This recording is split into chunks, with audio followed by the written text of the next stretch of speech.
is up? Welcome to another SARUSHOW, the one day of the week where we pick a subject, we talk about it, and we do a little bit of video game show and tell with whatever subject we're talking about. I'll pull some stuff out of my collection, we talk about that. But before we get to that, we're going to get to the weekly question. Last week, we asked you guys, what are your top 3 favorite Super Famicom / Super NES games and why? I imagine that we're going to get a lot of answers this week. I haven't looked at them at all. I have no idea how many there are. But I'm going to assume that there's going to be, I don't know, maybe 10. We can't hear you. No, there's an You echo. and the steward. Oh, is there? Here, hold on. Give me 1 second. Alright. Let's try now. Let me raise the gain on that a little bit. Alright, let me know if that's any better. Is that... Can you guys hear me better now? Maybe make the microphone louder, no? Yeah, it was on loud. It was on here. Better. There we go. Alright, let me know if that sounds better. Alright, well, let's try again. Welcome to another SARUSHOW, the one day of the week where we pick a subject, we talk about it, we read your answers to the weekly question. Last week we posed the question, what is your favorite, or what are your top 3 Super Nintendo, Super Famicom games? Next week's question is already up in your chat, so make sure you go ahead and click on that. I believe next week's question is, did you have a favorite game store growing up, and do you have one now? Most of you already know what my favorite local game store is. We've done game hunts there a bunch of times, and there might be something in store very special next week for SARUSHOW as well. So we'll just have to wait and see, but make sure that you guys click on that question so that we can answer it. Sorry, why are you yelling at me? Is it too loud now? Not better. Come on, guys. Let me know. Let me know, because I can't tell. I can't hear it. So you guys will have to be my ears. My ears. Alright, let's go ahead and take a quick look to see who is in the chat. Matthew Roach is here. Welcome. What's Matthew. Up? Brian Trancer247. Sasha said he had 2 windows open. That's where it was echo. Oh. So do we still have 2 windows open? Huh? Did you have another window open? No, he had 2 windows open. Oh, So, gotcha. Okay. Gotcha. Alright. Well, very good that it's working now, I guess. No, but Transfer said he couldn't hear me either. But anyway, Transfer247, welcome. Arcade Games says sounds better. Very good. Mackenzie is here. Sasquatch in Time. Ryu the Burninator says, yo, what is up, everybody? Welcome. Alright, well, let's go ahead and get this show on the road and start with the weekly question, because we have bingo tonight. Very exciting things for us in our personal lives. we gotta go play bingo tonight. Actually, I enjoy bingo. I actually won $150 in bingo the day before yesterday, so not bad. Everyone needs to hear 50 Sarus at the same time. Yes, that's exactly how it works. Alright, so in VGST fashion, which is video game show and tell, we're going to go through my collection. As soon as we go through your guys' answers, I'm just going to go through like some of my Super Famicom games, not all of them, because there's a lot of crap but there's a bunch more here that I have boxed, and then I have a bunch of loose ones that I should have gone through actually to show you guys. I don't know if you want to bring them? Yeah. Okay. Emily is here. Hey Emily, how you doing? I saw your Mew Mews videos, and all I said was Mew Mews. I would have said more, but I was frantically trying to get ready for tonight. And it's funny because like Saturday is like the one day where like everyone's like, hey, how you doing? I'm like, oh, I don't want to be rude. I went to a video game convention today. Says Ryu the Burninator, Too Many Games in Philly. Very cool. Somebody, Sticks, sent me a picture of, he spotted FX Unit Yuki there, and he took a picture and he sent it. He's like, look! I thought that was cool. Your voice keeps on cutting in and out. It's happened twice already. Uh-oh. That's weird. That is weird. Uh-oh. How long has it cut out for? Is that happening for everybody? Is that happening for all of you? That has me a worry. Here, can you grab this? Yeah. Just to make sure we don't drop anything on it. Alright. Oh! But yeah, next week, hopefully we have something cool in store. I haven't heard back, but hopefully we do. Let's see. Yes. Just grabbing some loose stuff here. Seems like I don't have box because boxes are expensive. Oh wow, I have way more loose games than I thought I did. Oh my god. Yeah, there's something wrong with the internet connection. Is there? It says, yeah, drop some frames. Uh-oh. I wonder if, It only cut out when Star turned around for me. Oh, make sure that that TV is not streaming. I already turned it off. Okay, good. Ooh, here's a couple. I don't understand wrong with this mic. Is the cable loose anywhere, maybe? I'm gonna check right now.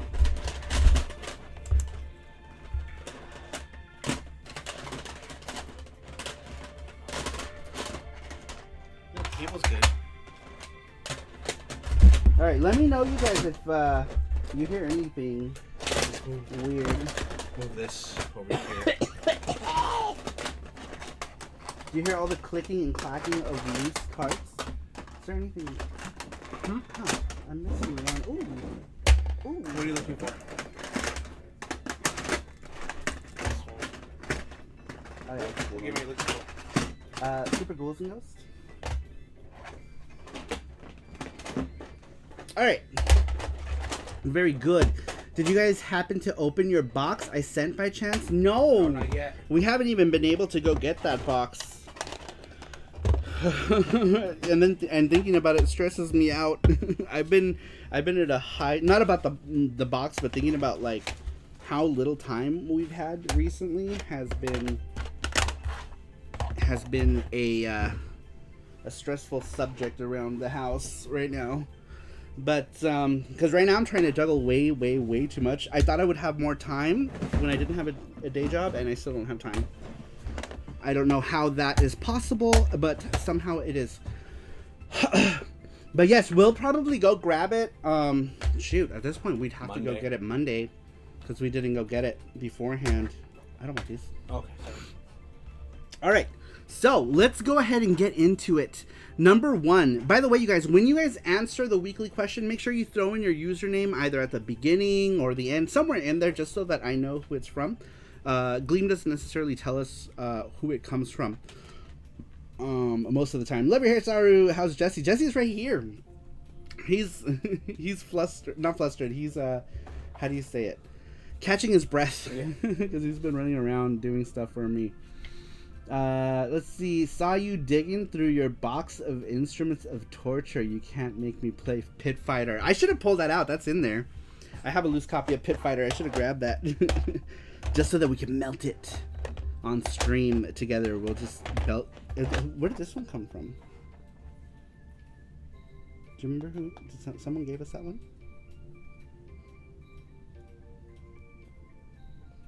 Did someone buy us that copy? Or did we buy it? Oh no, we bought it. I bought that. Okay, never mind. I couldn't remember. I couldn't remember where it came from. Alright, so let's get into it. Last week we asked you guys, what are your top 3 favorite Super Famicom / SNES games and why? Number 1 says Final Fantasy III, Super Metroid, and Street Fighter 2. This person didn't leave a name, so if number 1 is here, say hi. Say hi. All right, number 2. Number 2 comes to us from Brian. He is also in the chat. Brian Sively says, the Super Nintendo Entertainment System. I remember it well and fondly. Obviously, games, like with everyone, I remember my first video game console, and my first video game console was the Super Nintendo way back in 1994. There was so many games I played on my SNES that it's really hard to choose my top 3 SNES games. Like with everyone, my list changes all the time because it's how it is. My third favorite is Super Mario All-Stars plus Super Mario World because it has the all-time of the home console Super Mario Brothers games remade in 16-bit glory, and it was my first time and introduction to the Super Mario Brothers from the SNES. Wow, those are some sentences. My second favorite SNES game is definitely Mega Man X. My history with Mega Man X is that my best friend who was living with relatives because his mom had to be placed into a nursing home for her own good, and I used to visit him and his cousin, I think, and one of my visits was also my introduction to Mega Man X.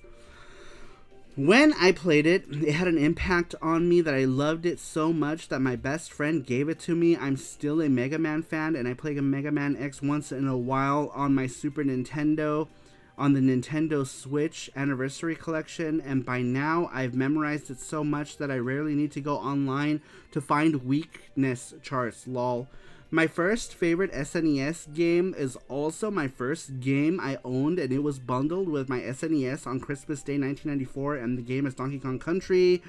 What is there to say about how good and how fun Donkey Kong Country is? By 1994, I've already played video games, but only through my uncle's computer, and the earliest game I remember playing was Space Invaders, and I remember that this small store near my house had an arcade machine with Teenage Mutant Ninja Turtles by Konami, and being I was a fan of the cartoon, I loved it. But I didn't own a console until 1994 when I got a Super Nintendo Entertainment System Donkey Kong set that included Donkey Kong Country with it.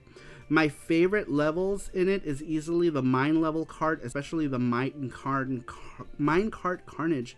While I get into other consoles and games, I will always remember how I got into video games, and it was thanks to the Super Nintendo Entertainment System. That will always be my favorite console forever. Wow, that is almost a Marox-worthy answer there, including the exclusion of commas, but that's okay. That was Brian Sibley.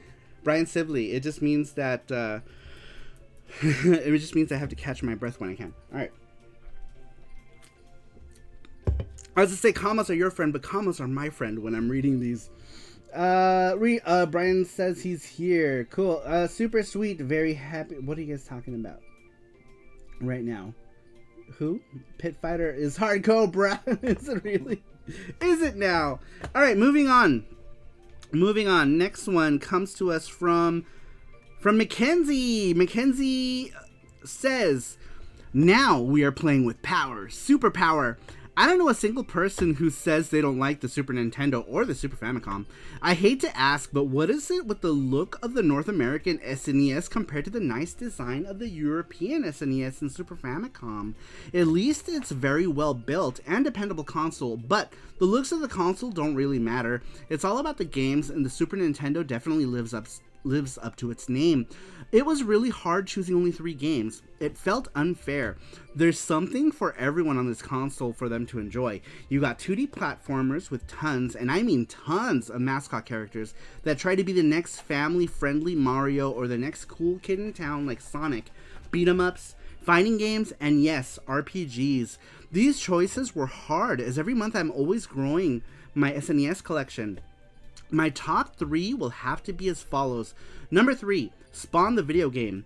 This beat 'em up is a great looking and great sounding game, and it's really in a really solid package. Controls might take a little while to get used to, but once you do, you will have a blast.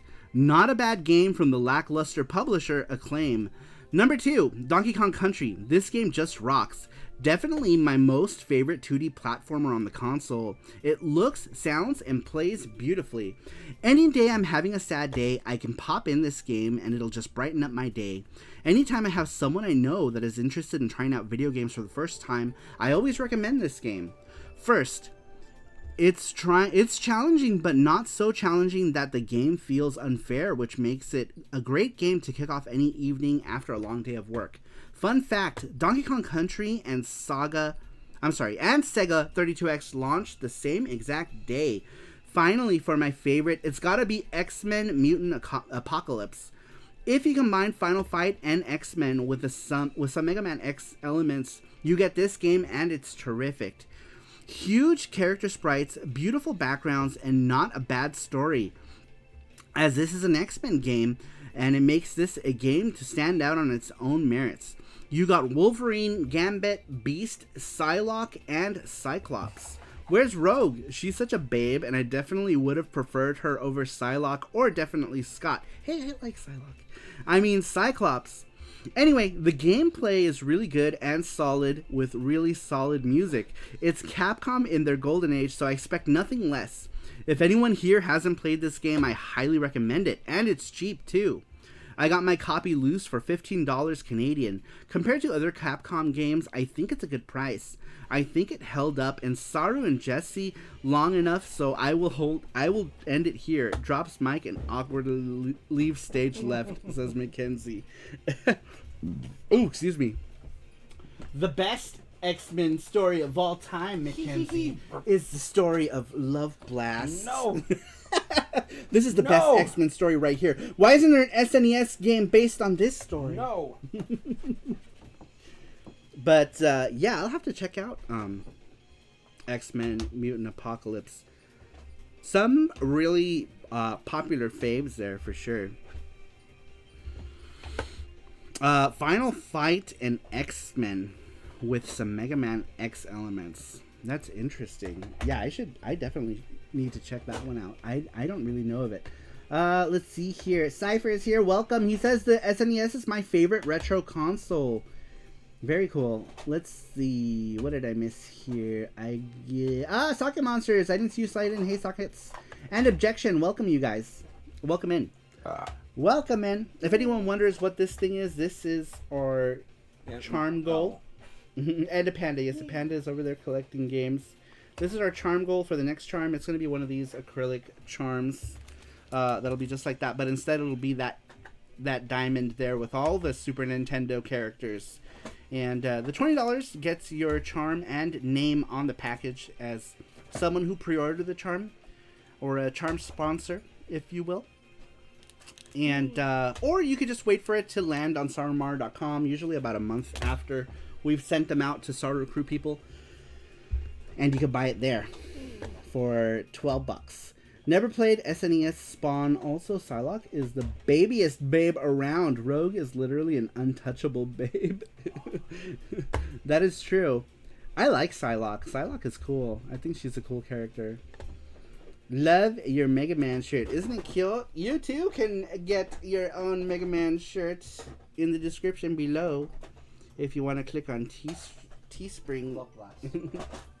This is my Mega Boogie shirt. Mega Boogie. Super Nintendo was also a great time for Mega Man. For the Mega Man X games. It was a whole new generation of Mega Moons. Alright, let's move on to the next one. That was... Did I already do... Who did I do? Oh, yeah. Mackenzie. The first one was really short. Okay. Mackenzie was the last one. Very cool answers there, Mackenzie. Alright, number 4. Number 4, I don't know who this is, but we might figure it out when we read it. Number 4 says, my personal favorites on the SNES are Chrono Trigger, Final Fantasy VI, and Cybernator, also known as Assault Suit Valken. These three speak most to me as a gamer and anime fan simply due to the themes of love, loss, the apocalypse, more Chrono Trigger and Final Fantasy VI on that front, and of course some ass-kicking action. That and all three are batshit crazy epic. That's a cool answer. Whose was that? Is that anybody in here? Anybody in here? Mega Boogie is the only dance I am good at, says Sasquatch. I still remember where I was living at the time I got the SNES. The SNES is my favorite retro console. Alright, moving on. Number 5 comes to us from... Let's see how many we have today. We had... Oh, actually, we didn't have that many. I thought we were going to have a lot for this one. We only got 12 this week.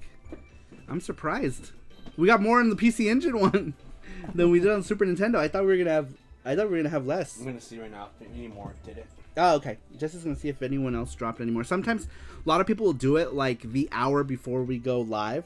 So he's gonna check to see if anyone else did. But yeah, I'm surprised. I'm surprised we didn't get more Super Nintendo. We didn't get more Super Nintendo answers. All right, next one. Let's see. Number 3, Mackenzie. Number 4. Didn't leave a name. Number 5 comes to us from JT. JT, he says, this is very difficult question to answer because the amount of gems on that console is immense, and I have a lot that I adore. But I have thought about it very carefully. Those 3 games are treasures to my eyes, and they'll never be forgotten. First game on the list in no particular order, is Final Fantasy VI. Well, why do I love this game so much? It's simply the huge ensemble cast, an epic story filled with the complex themes, a beautiful, memorable soundtrack composed by the legendary Nobuo Uematsu. I had to put it on this list because it's only my favorite RPG on the system. It's actually my favorite RPG of all time. Second game on the list goes to Secret of Mana, better known as Seiken Densetsu 2 in Japan. Back in the day, Jesse says, hell yeah. Back in the days when I was a kid, I couldn't understand the turn-based mechanic system. I was more into the live-action adventure games, similar like Zelda. So when I first saw my cousin playing it, it immediately appealed to me. What made me love this game so much is, first of all, the music. I mean, how Hiroki Kikuta is a god on planet Earth. Just listen to the tracks like Into the Thick of It and Phantom and Rose, and you'll be in paradise, lol. Overall, an excellent action RPG that I will always remember. I hope that I can play co-op with Jesse one day. Oh, may I add that in my opinion, Secret of Mana has the best box art on the Super Famicom library. Okay, last but not least is Rockman X. Rockman, etc. Oh my god, what an experience I had with this game. From the amazing gameplay, epic soundtrack, the introduction of Zero, badass Sigma, I could write a novel of how much I love this game. But yeah, oh, Transfer with the $60, he says, seems like the SNES is most people's first console. It was my sixth. Atari, Bally Astrocade, ColecoVision, C64, NES, and then the SNES. Yeah, it was my, well, here, we'll get it, let me finish JT's and then we'll get into your thing right here.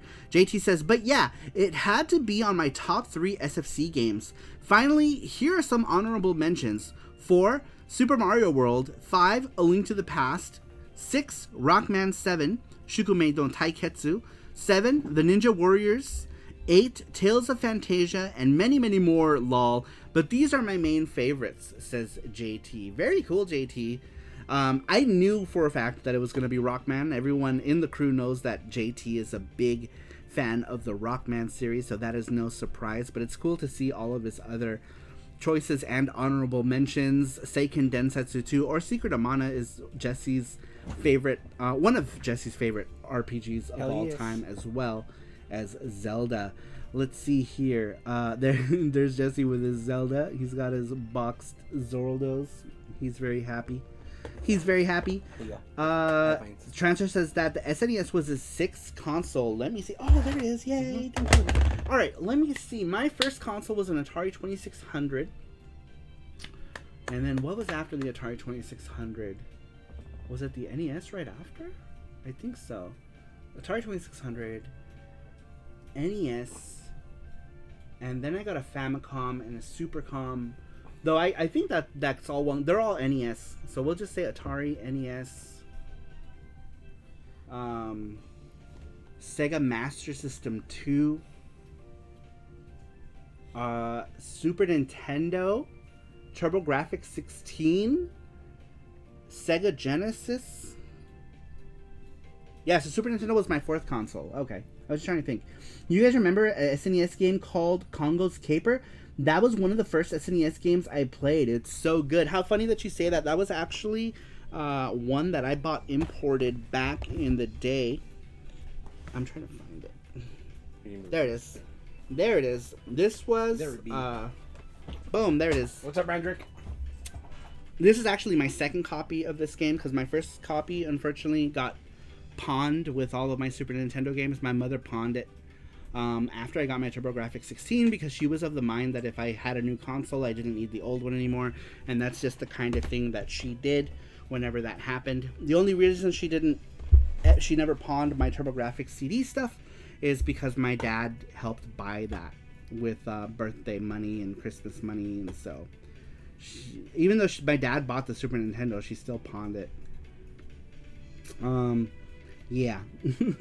But that's the Japanese version of Congo's Caper. Sweet, thank you. He says, I love this art collage. Great charm idea. I couldn't think of anything that I wanted to do, and I was like, you know what? This one has all of the Super Nintendo characters in one charm.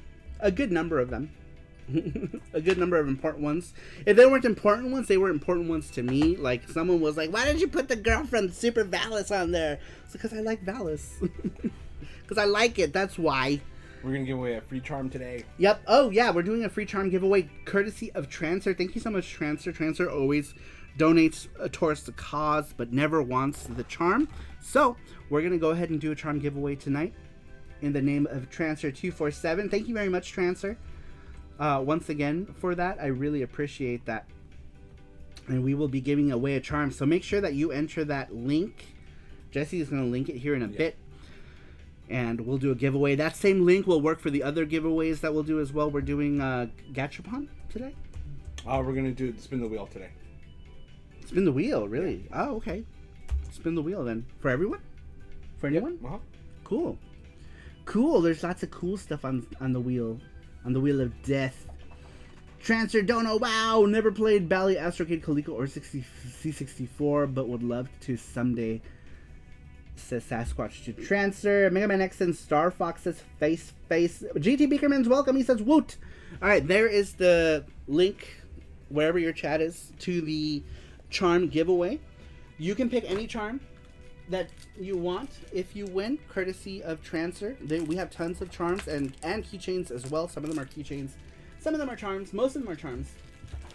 But, alright, moving on to the next one. My brain exploded. Kelly says, mine's for Intellivision, ColecoVision, Atari 2600, Atari 5600, Atari 7800, NES, TurboGrafx 16, and then Sega Genesis for me. Cello, welcome! Wow. How you doing, Cellos? The Cellos of Jellos. Such jiggles, so Cellos. Alright, let's see, number 6. Can I make this text bigger? Yeah, hit that one. Wait, hold on. Click on the thing. Here? Click on, it's already. Oh, gotcha. There you go. Okay, now. There it is. Oh, maybe not. There we go. Makes it easier, because remember we changed monitors? So this monitor is smaller, so I keep tripping over all the words. Because I'm blind! Alright, next one comes to us. Number 6. Number 6 didn't leave a name, but he or she or they, I'm sorry, they say Diddy Kong's Quest, Magical Taruruto-kun, and Final Fantasy VI. I love Diddy Kong. It's fantastic platformer with excellent graphics. Magical Taruruto-kun is extremely original and is a perfect example of a hidden gem. And Final Fantasy VI is one of my favorite RPGs of all time, and one I can go back and play over and over. Very cool. Actually, do I have Taruruto-kun? Magical Taruruto-kun. I do have Taruruto-kun, but I think I have it loose somewhere. I do. Yeah, I have a loose copy of that one, of Taruruto. I really like the Mega Drive version of Taruruto-kun. Super Nintendo one is alright, but the Mega Drive version is definitely my jam when it comes to Taruruto-kun. Did you see that they put it's not Super Nintendo related, but on the new Genesis or Sega Mega Drive Mini, Magical Taruruto-kun is one of the games on there, which I think is cool.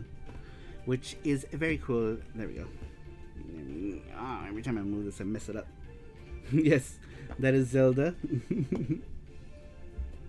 Zelda.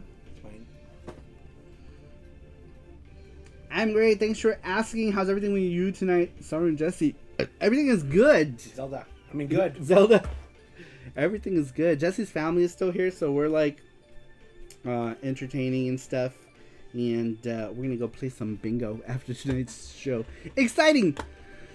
Exciting! Alright, let's move on. Number 7 comes to us from Cybergirl007. She says Mega Nan. I assume that's Mega Man X 1 through 3. Mega Nan. Mega Man, there we go. I corrected it. Mega Man X 1 through 3. 1, 2, and 3. Hey, those are good games. Good games. Good games. Oh yeah, the Game Cubes. Game Cubes. All the cubes. Such cube. Cybergirl with the best answers, says Face. Alright, number 8 comes to us from Randrick. Randrick, is Randrick here? Are you here, Randrick? Is Randrick here? Alright, number 8. Was here earlier. Oh, was he? Yeah. Very cool. Rander says, oh boy, this is a tough one, especially for a top 3. This is so difficult for me to choose only 3 games. I try to go with 3 games or 3 genres that I really like. RPGs, platformers, and shooters. And no, I don't mean GoldenEye. So here we go. Number 1, Chrono Trigger. This one was actually the easiest to choose in my top 3, lol.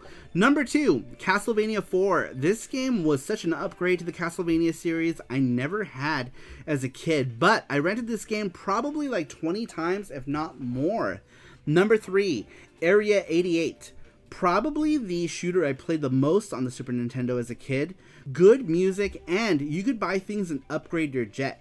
I need to mention Super Metroid, A Link to the Past, and Demon's Crest for honorable mentions, says Randrick. Yeah, Area 88, or UN Squadron as it's known here in the States, is such a fun game.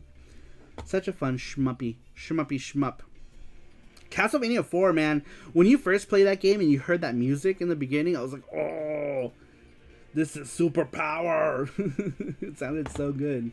So good. And then Rondo Blood came out and I forgot all about it. But when it was still very impactful when I played Super Castlevania 4. Awesome to hear that you have to watch those old ladies at bingo. Those walking canes and orthopedic shoes hurt.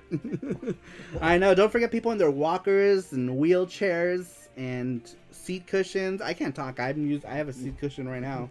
They're all smoking. And they're all smoking with their oxygen on.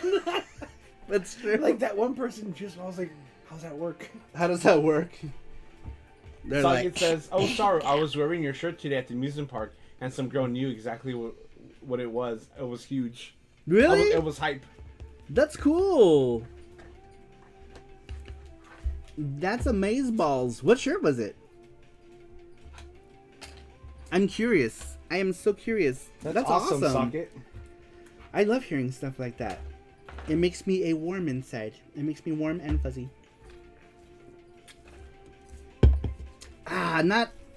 Not much anime, just listening to Vocaloid music. Man, I was so big into Vocaloid in the beginning. Now not so much, but I was into Vocaloid for so long. I would say from like 2008 to like 2016. 2016, I was into Vocaloid so much. And then I went back to K-pop. K-pop lured me back in, and then I just stopped listening to Vocaloid music. But I used to love Vocaloid music. It'd be like, it was so good. That one song where Mika's like, die for your kid. There's literally a song that goes like that. It's like, what's up, Snarky J? Snarky J, welcome. Hey, How you doing? Snarky Welcome. J is from Whatnot. Actually. Oh, really? Yeah. Very cool. Oh, Sakamoto says FX Yuki. Oh my gosh, that makes me feel even better. That's awesome. What's up, the Pope? I thought you were wearing like maybe like the super suit, like this design right here or something like that. That's super cool to hear, Sake Monsters. Very cool. Oh yeah. Oh yeah. The Pope is here. The Pope came here. Did you bless the chat already? I hope you blessed the chat. He did. Before you started talking. No, he did. He blessed the chat. He's like, blesses the chat. Oh yes. Very good. Thank you. Snarky J says, good. My PC Engine copy shipped today. I'm hyped. Yeah, so that should probably be either Monday or Tuesday, depending on where you're at. And thank you, by the way. Thank you for the support. I appreciate it. Thank you for picking up our game. We also sent you a sticker. Yeah, we sent you a flyer, a bonus. Sticker. We sent you a little bonus. Little bonus. Bonus. Bonus. All right, let's go on to the next one. Next one. Who did I do last? Randrick. Excuse me. Yeah, it was Randrick. Excuse me. All right, next one. Next one comes to us from Face. Face says, I generally like shmups and Capcom titles, so my favorite 3 games on the SNES, if you had to ask me, are Area 88/UN Squadron, Disney's Aladdin, and Mega Man X. I'm not too familiar with obscure titles on the SNES. There are games that I had played as a kid in the mid-2000s, and I'm still fond of today. Visually, they still look amazing today and are reminiscent of an era where video games were easy to just pick up and play. The Mega Man X series is also my favorite video game series in general, besides Silent Hill, says Face. NCK223 Blade Runner or whatever he calls himself this week. China. I love China. Check out. Oh, you guys are. Oh, they're talking about Vocaloid stuff. Face is a man of culture. A man of China. All right, next one. Did you check there any more? Oh no, I haven't checked. Today? You should check. Okay. Before we get down to the wire. We're down to the wire. And then we're going to do some giveaways. Jesse linked the giveaway. He'll do it again here in a little bit. He's just going to check to see if there are any more. But we are doing a charm giveaway courtesy of Transfer247. We're doing a charm. You guys can pick whichever charm you want from sarumar.com. If you win, you can pick any charm, any singular charm. Not any of the sets. What was the last one? Okay. Yeah. Because I think we have... we have... What do we have that's a set? Rondo. And I think... Rondo Blood. Are we doing Turtles as a set? Do we have a Turtles set? Or are those all individual? No, they're all sets. Okay. And Turtles is a set, I think, also. There you go. Okay. Turtles. Do we have any Turtles charms? Where are the Turtles charms? We had them at some point. Yeah, there were. Turtles. You guys should get your Chibi Turtles charms. All right, next one. Let's see. The Pope says, "Can you believe I've had my Super Famicom since 2017 and still don't have any Rockman?" Really? You can get a lot of like loose Rockman games. Are usually pretty cheap if you get them loose. All of my Rockman X's are loose except for the first one. But other than that, they're all loose. JT is here. What's up, JT? I read yours just a little bit ago. Really good answer. I was just telling people that for sure. Everyone in the Star Crew knows JT's favorite is the Rockman Mega Man X series. JT says Saru got me into K-pop. Very cool. I know.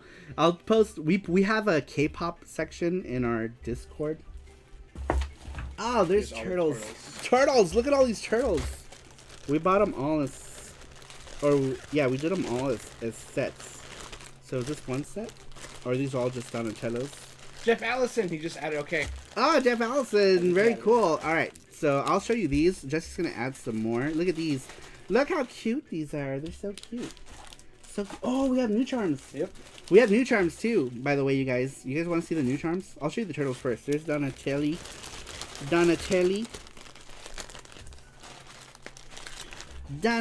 Raffaelli. There's the Raphael focus camera. Oh, it doesn't like my face in the way, does it? There we go. Block my face. Put your hand like this. I don't like my face either. Do this, like this.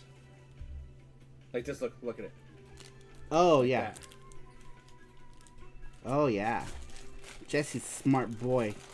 For some reason, it likes that. I don't know why. Raphael. Lerner Mondo. And the last one, and my favorite, and a lot of people's favorite, I would assume, Michelangelo. What's up, Brandon Wallace? So cute! But yes, you can get these all on SaruMaru.com. Objections to the 90s were the... All of them. No, the golden years of 8 controls. All of them. Let me put them this way. Maybe you can see them better. There we go. All the turtles. SaruMaru.com. You can get them now. Give them along with your Fredder's Revenge. Fredders. Make a charm of Shredder and call him That's weird Fredders. how we don't have like even numbers if they're being sold as sets. How do we have so many Donatellos? Are we also selling them individually? Yes, we're also selling individually. Some of them got 2. Yeah, because we seem to have more Donatellos than anything else.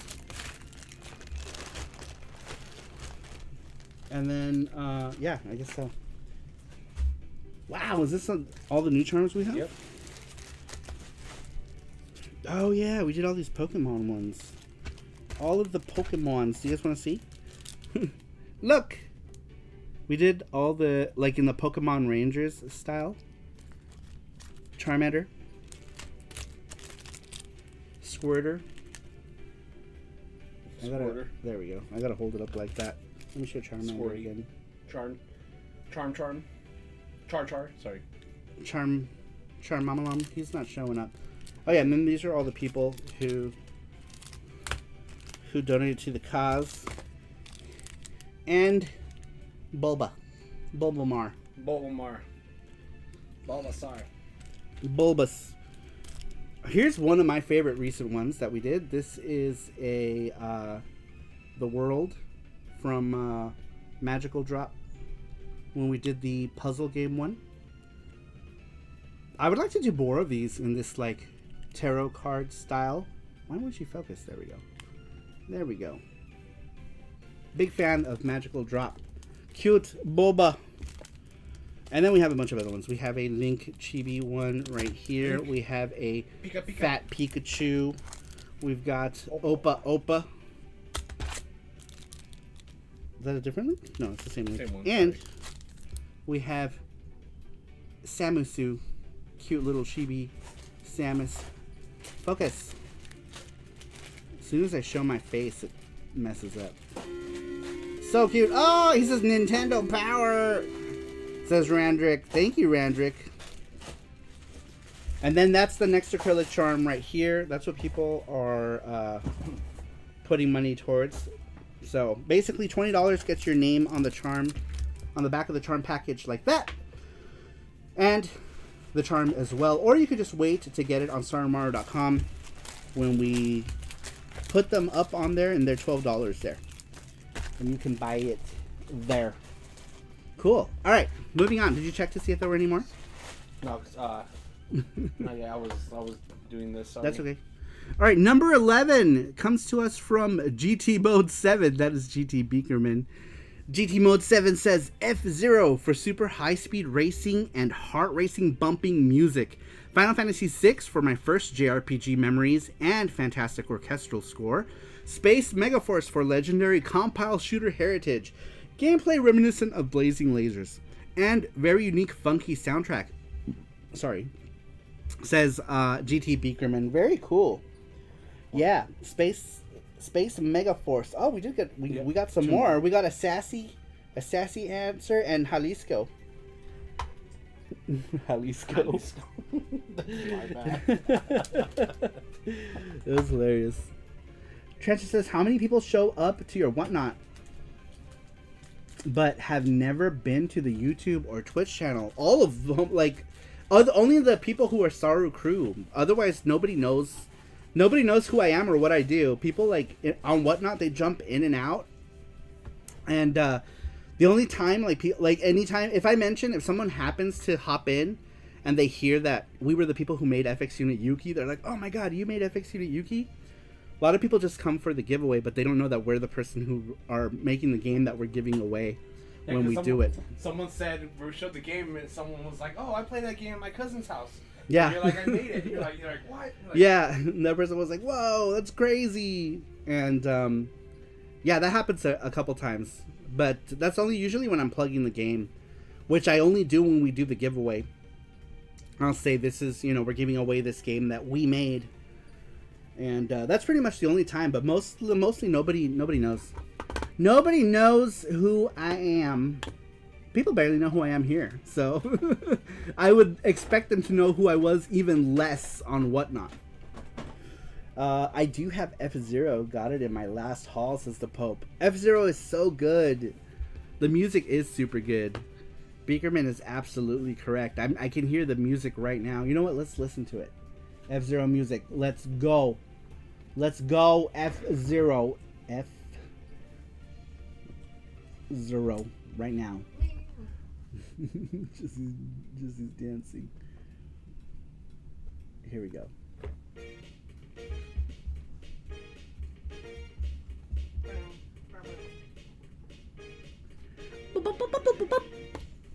So good! Let's start from the beginning. Let's start from the intro.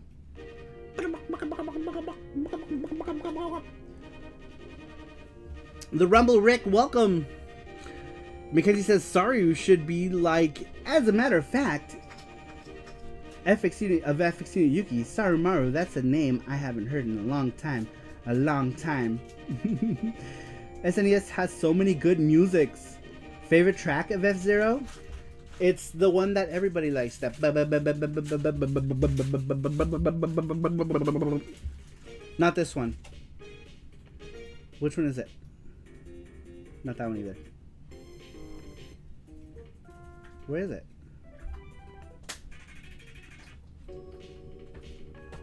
Mute City? Is that what it is? Yeah, it's Mute City.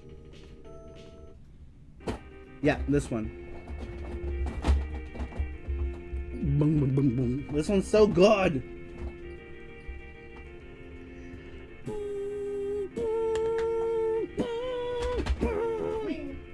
A lot of good Tetris on the Super Famicom between Battle Gaiden and Super Tetris 2 and 3. This one. This track is tits. Big Blue is the Rumble Rick's favorite track. Yeah.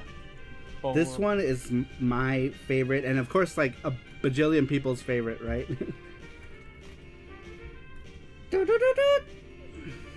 I remember the TV commercials is the Rumble Rick. Very cool. All right, moving on. Number 12 comes to us from Matthew Roach. He says, Matthew Roach here, my top 3 favorite SNES games are Super Metroid for the gameplay, exploration, sound, and the feel I get when Samus gets to the next power-up. My second is Chrono Trigger for the beautiful graphics, beautiful soundtrack, the story, and no grinding that I like to see occasionally in a JRPG. My third is Super Mario World for the showing of what a 16-bit version of Super Mario games that came out on the NES could do and offer, from better graphics to outstanding soundtracks, plus the chance of riding on a Yoshi, says Matthew Roach. Very cool. Yoshi. I loved how the music in Super Mario World would change when you would get on the Yoshi and everything would be like bongo drums. It was so good. It was so good. And the debut of Paul Rudd in this promo. Oh, that's right. He was a baby. He was a baby. And he's playing the thing and he's like, one question. Best RPG, Chrono Trigger or Final Fantasy VI? Chat, what say ye? Zelda. What say y'all? Zelda. Zelda. Zelda. I guess they mean like more traditional, like turn-based RPG. By that, I wasn't playing at that point in time. I wasn't playing turn-based RPGs. The only turn-based RPG I had played at that time was Cosmic Fantasy 2, and only because I wanted to see the cutscenes.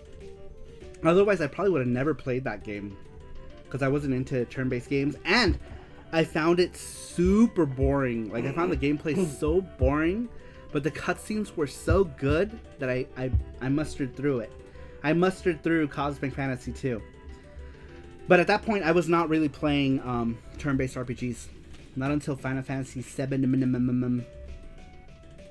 Your top 3 was good, Randrick, says JT. I was expecting Dragon Quest V in your answer. Yeah, I was also expecting a Dragon Quest in Randrick's answer. But I'm guessing he probably maybe didn't play turn-based RPGs at that time. Maybe, I'm going to assume. He said, I haven't played DQ5 on the SNES. I played it for the first time on the DS. Ah. So, yeah, I'm guessing it was probably a lot like me. I wasn't playing turn-based RPGs at the time. I never played any DQ on Super Famicom.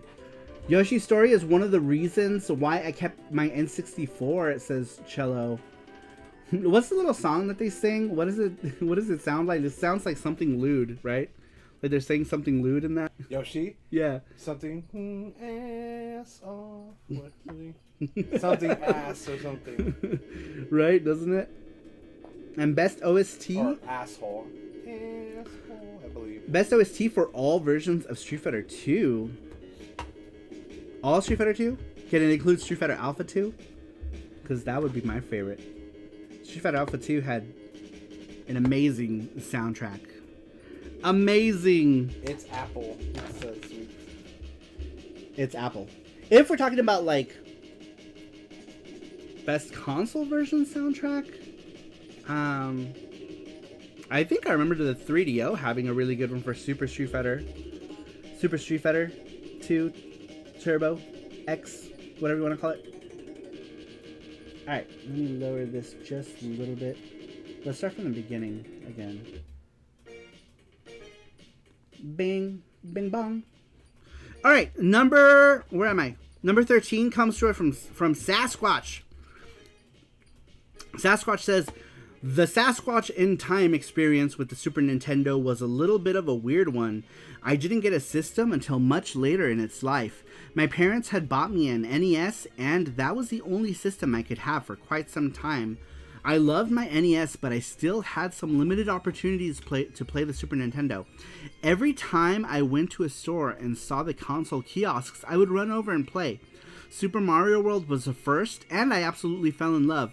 It was an astonishing evolution from Super Mario Bros. On the on the NES. I knew this system was something special. My parents would also let me hang around the arcades during summer days, and hearing that Street Fighter II was coming home on consoles, that was a miracle. I poured so many Sasquatch silver quarters into it to play, and now we could play the arcade at home. So I saved up my money to rent a system and the game from the video store. I had my best friend and 3 other friends from school come over for a sleepover party with Street Fighter II. It was truly an amazing time. We played so many matches of Street Fighter II and never got bored. That Christmas, I begged my parents for a Super Nintendo. I was a gullible kid, so when they say, oh no, we can't afford that, I believed them. With my history of getting off-brand cheap shoes from Payless affirming that as well. That Christmas, though, they surprised me. They had made the impossible happen and got me a Super Nintendo control set with The Legend of Zelda: A Link to the Past pack-in. Hearing the musical cues and the startup music for The Legend of Zelda always transports me back to when I was a wee squatch. This system is still a special one to me, and I will always love playing it. So my top 3 games are Super Mario World, Legend of Zelda, and WWF Raw. Get the heck out of here, Street Fighter 2. You've been punted out of the ring by Doink the Clown's mega move. So that was a little out of the ring final choice pick with that one. But I actually played Raw the most with my best friend, and we shared so many great memories playing that game. So there's my top 3 SNES games. What a system. That was funny. Oh, I like that. Get the heck out of here, Street Fighter 2. Oh, that was great. Sasha says Yoshi's song definitely said "eat asshole." Yeah. Eat asshole. Eat asshole. Who was saying that? Mr. Scoot on Twitch. He was playing that and he was singing that. I thought that was so funny. Yeah, Mr. Scoot was doing that on stream. He's so funny. If you guys don't know who Mr. Scoot is, definitely check him out on Twitch.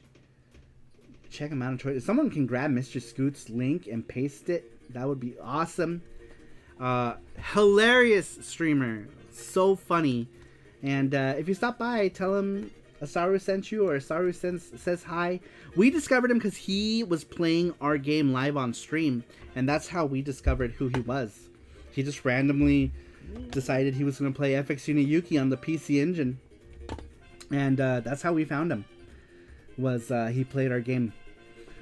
One of my cousins is a religious nut, and I brought over Street Fighter 2. She was like, this isn't meant for kids or adults, and confiscated my copy. I did not see the game again until I went home. Oh my gosh, really?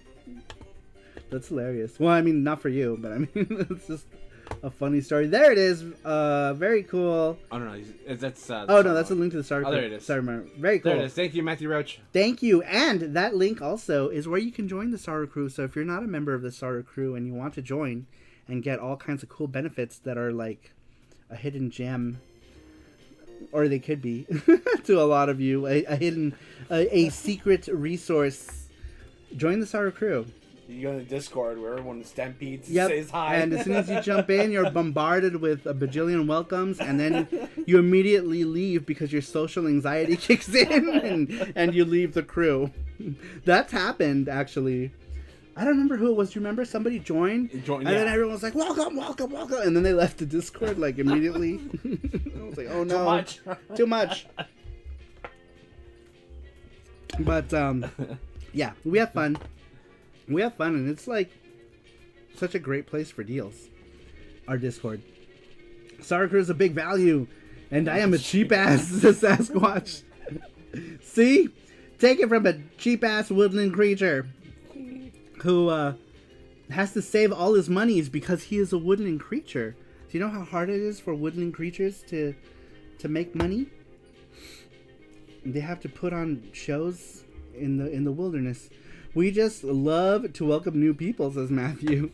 We do. Sometimes to our detriment, apparently. Kansas says, ever played Wolfenstein 3D on the SNES? Jesus, Nintendo released censored it. It's not even the same game. Really? I never played it. By then I was like so not interested.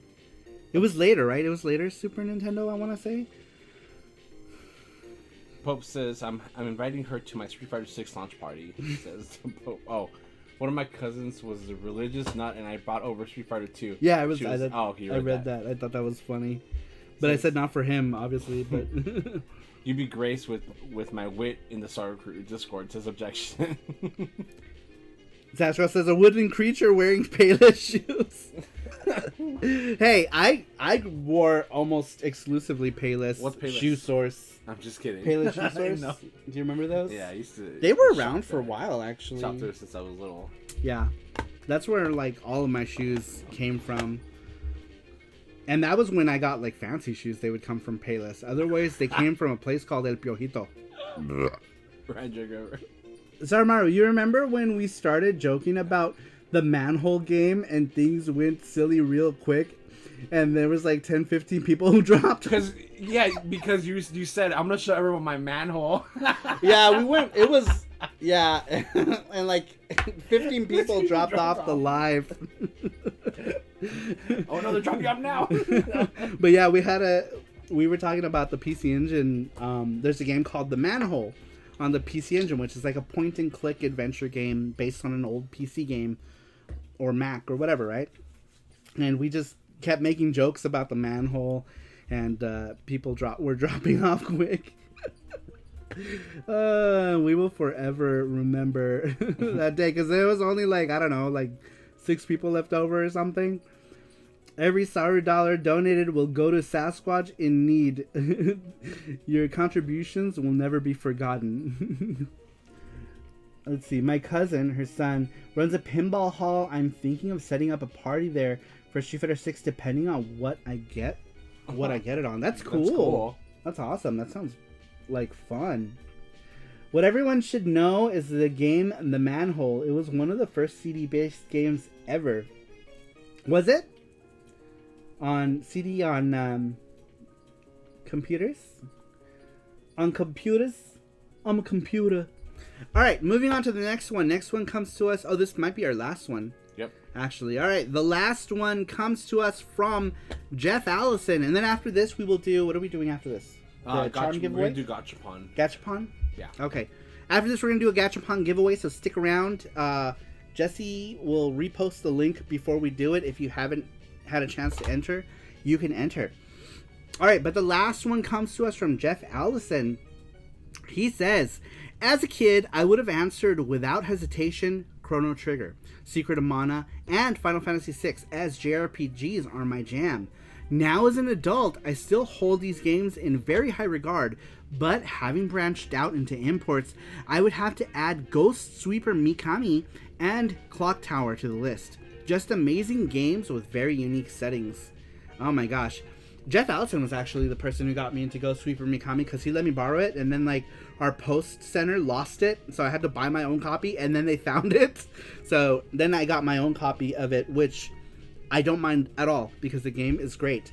But I was never really I had never really given the Super Famicom game any time, as I played the PC Engine one exclusively. But the Super Famicom game was so fun.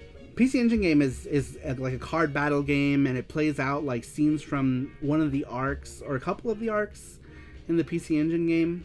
And it's not super playable unless you're familiar with the anime, and you know.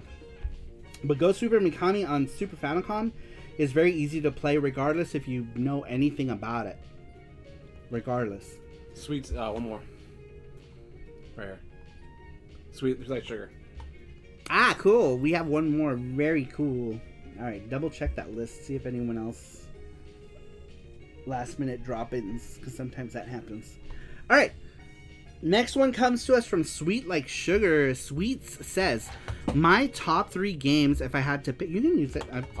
It just stays there. My top 3 games, if I had to pick a top 3, would be A Link to the Past, Super Mario World, and Chrono Trigger. While I didn't actually have an SNES until well after the turn of the century, I did have a Dreamcast that I would use to emulate games on. That's when I was finally able to play Super Mario World and A Link to the Past. Even though all these years later, I keep coming back to them, they're fun to play, and if you have a few minutes or a few hours to spare, I didn't play Chrono Trigger until I joined the SaruPro and was able to get a reproduction copy on the cheap. The seller said it didn't work properly. It works just fine on original hardware and the Polymega. Playing on a CRT, sitting on the floor just a few feet in front of the screen from start to finish, that was a lot of fun and something I won't forget anytime soon, says Sweet Like Sugar. Very cool. So your reproduction copy and ended up working just fine, huh? That's funny. That's all. Very funny. All right, and I think that was it for our questions. We got 15 of them. That seems more like it. That seems more like it.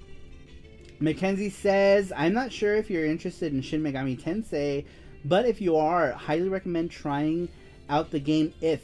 It's a spin-off of the series and inspired Persona games. Japanese only. I don't actually like anything in the main Shin Megami Tensei series, and I didn't get into Persona until Persona 3.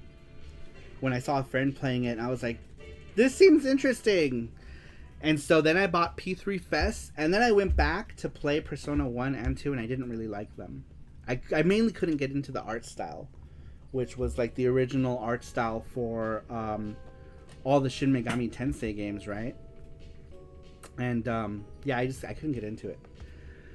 I could not get into PC Engine emulation on Dreamcast. It's terrible on Dreamcast. I won't try SNES. Yeah, it was really buggy on it on SNES on Dreamcast. I remember I played kind of bad. Jesse will show you that Legend of Zelda and back up close to the camera real quick. Want to see the back for memories. Oh, okay. Did you show that? Did you show him that? Yeah, but it's not. You should just show it here. I'm gonna show it here because it's not showing up on the camera. There we go.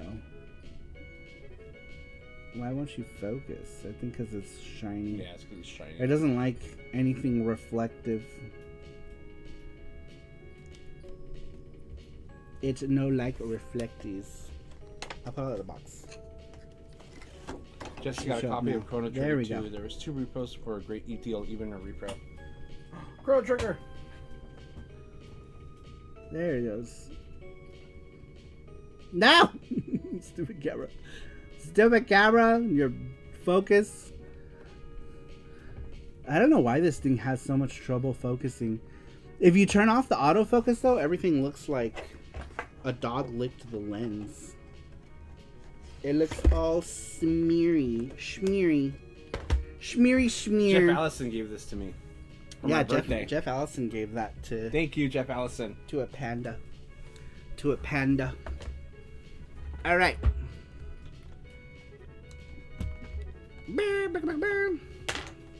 Let's go!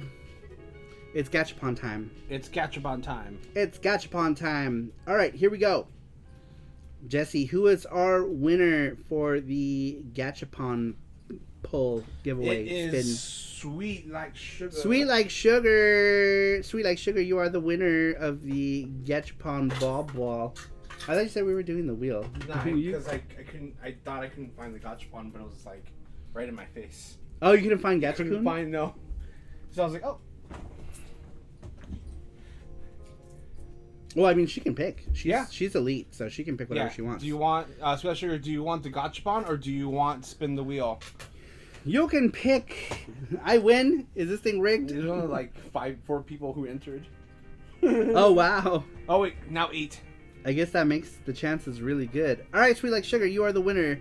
Since you are SaruPro Elite, you can pick whether you want Gacha Balls or the Wheel. Wheel or Gacha-kun. Pick you pick. They do have different prizes. Like the Sailor Moon. I think there's one Sailor Moon wand left. That's in there. All the Kimetsu no Yaiba toys are in there too. The Demon Slayer toys are in Gachapon. Let's do the balls. The balls. She picks number 3. Very Okay. cool. All right. Here we go. 1, 2, 3. Mount. All right. Ball number 1. Ball number 1 is this pin of cat pizza and cat burger pin. And being that you're elite also, you get to pick whichever one of the normal prizes. Unless the big prize lands on your number 3, obviously, then you can pick whatever you want. All right, number 2. Didn't somebody win this? Hayato? No. Oh, I thought somebody won Hayato for some reason. Number 2 is Hayato.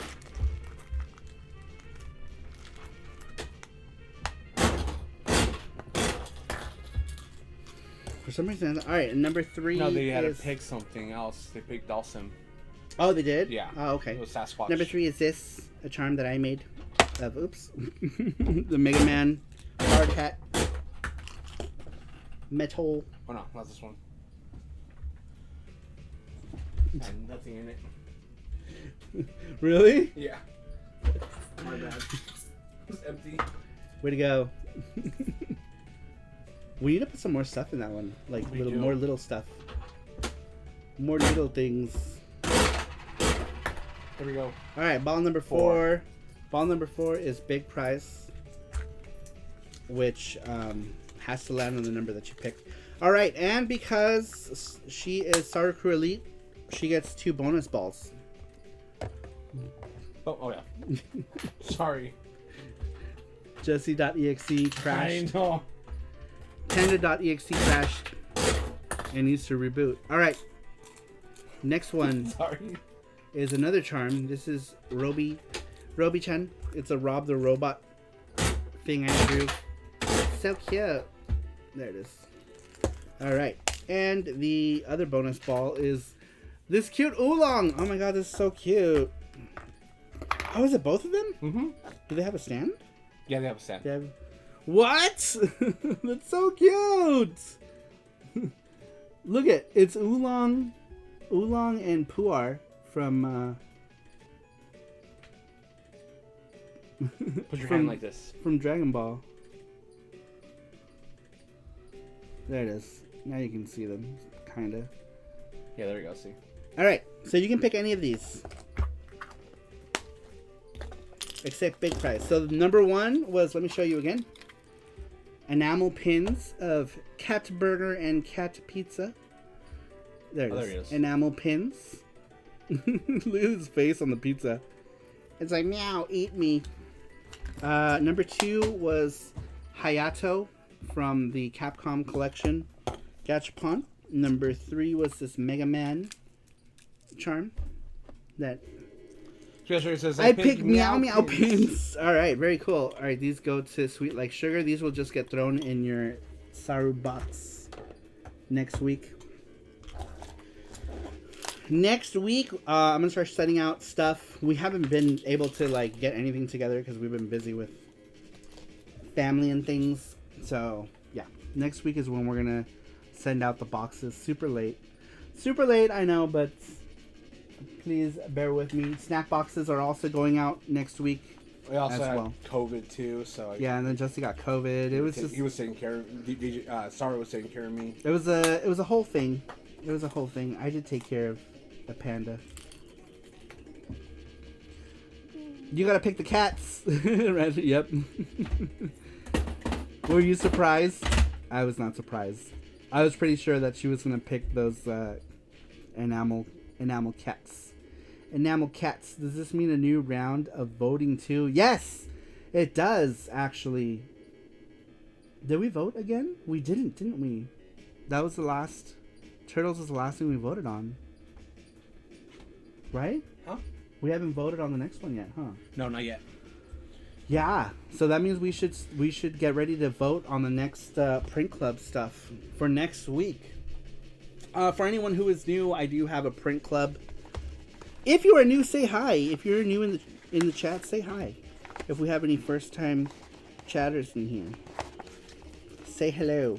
Say hello. But we have a print club that we send out every quarter. I do these arts that we send out every quarter. This one was for a Street Fighter one. We did Ryu print, Chun-Li print. If it'll focus, it won't focus. And Chun-Li, Zangief. We do 3 prints every time we do them. Of course, it focuses on that one. We do 3 prints, a sticker, and a letter. That's with the $5 on Patreon or on SaruMaru.com. Either one. And in the letter, we just talk about what's going on in that quarter. So yeah, you can join that for $5. We got lots of people who are members of Print Club, a lot. And then there are other tiers. If you go up a tier, you get like this magnet. If you go up a tier even more than that, you get an acrylic charm or a special like button set, or just depends. And then you get all the SaruCrew Elite perks as well. Being a member of the SaruCrew also means that you get to join our game hunts. We do a game hunt every quarter as well, or we try to. It's been harder with COVID, so we've been doing lots of them at Retro City Games, but we try to do them pretty often. And in our game hunts, we hunt for games, basically, for you guys. We'll do that at conventions. We did it when we went to Japan. Pretty much anytime we go somewhere, if there's something that we can hunt for people live, then we'll do it. And then you guys just get to see what we're scouring when we're looking for games. And you guys get to pick what you want. And you just PayPal me the money directly, and I send it to you. If you're a member of the Elite, you get it in your Elite box. And you don't have to pay shipping because we already send it. If you're not a member of the Elite, you just pay whatever it costs for us to ship. And that's it. Any newcomers are scared to say hello, we will kill them with kindness and welcoming them. There's also a secret tier with nudes. This transfer. There's a food tier with nudes, and by nudes I mean noodles, because that's one of the items actually for the next one. Do we have the snack box stuff? Yeah, we have a bunch of stuff going out. The snack box also. We have a grub and game tier because me and Jesse do these things called grub and game. Which, and you'll get a box that looks just like this with a Grub and Game sticker with mine and Jesse's head on it. And one of the items, here's one of the items that's going out. This is like, I said this was like a pound cake, but I opened one and it was surprisingly delicious. It was like a croissant more than a pound cake. It's shaped like a pound cake, tastes like a very soft croissant. And it was so much lighter than I imagined it was going to be. So this was more croissant-like. There's only a secret, only pandas here. Yep. And then we have these. These here are chocolate chip marshmallow cookies. So the outside is soft, like a marshmallow chocolate chip cookie. And inside it is filled with marshmallow. Look at this. Those all look like Jesse right there. We have these here. These are called Nunedine. They are a flaky, buttery coffee cookie. So if you have coffee, you can use this to dip in your coffee or what have you. There are 2 different high chews that you're getting. Both of them are soda flavored. You get like soda pop, ramune flavored and cola flavored. You get a pack of Pretz as well, salad Pretz, and you also get a pack of my favorite instant ramen, Indomie. I absolutely love these, and maybe we'll do a video where we eat all this stuff and we'll make it, and I do it just like that, where I put the egg on top. It's so good. So good. But that's all the stuff that is going in the Grub and Game tier box. and you can get into Grub and Game for $10 a month, and that supports the channel obviously, and then you get little snacks as an incentive. So every Patreon tier or tier on SaruMaru.com, you get something. I can't remember the candy's name. There was candy you guys had, I believe. Shell gifted you guys from Sweden. Was it Plop? It was Plop. it was Plop. Give me some of your Plop. Give me some of that Plop.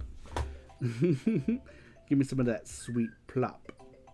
Let's see. Is it this image? What is this image? No, it's Korean. We should delete that. Here, let me do it.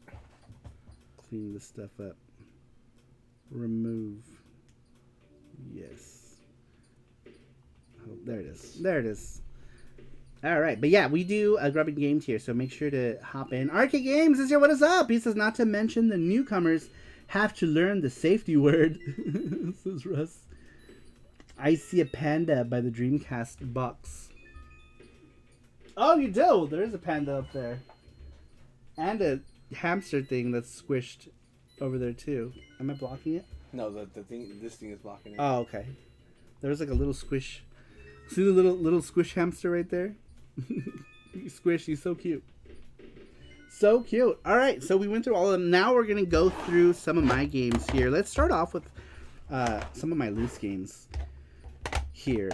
Super Mario Collection on the Super Famicom. I never actually had the US version of this Super Mario Collection. Excellent game. A bunch of you guys talked about this one in your answers.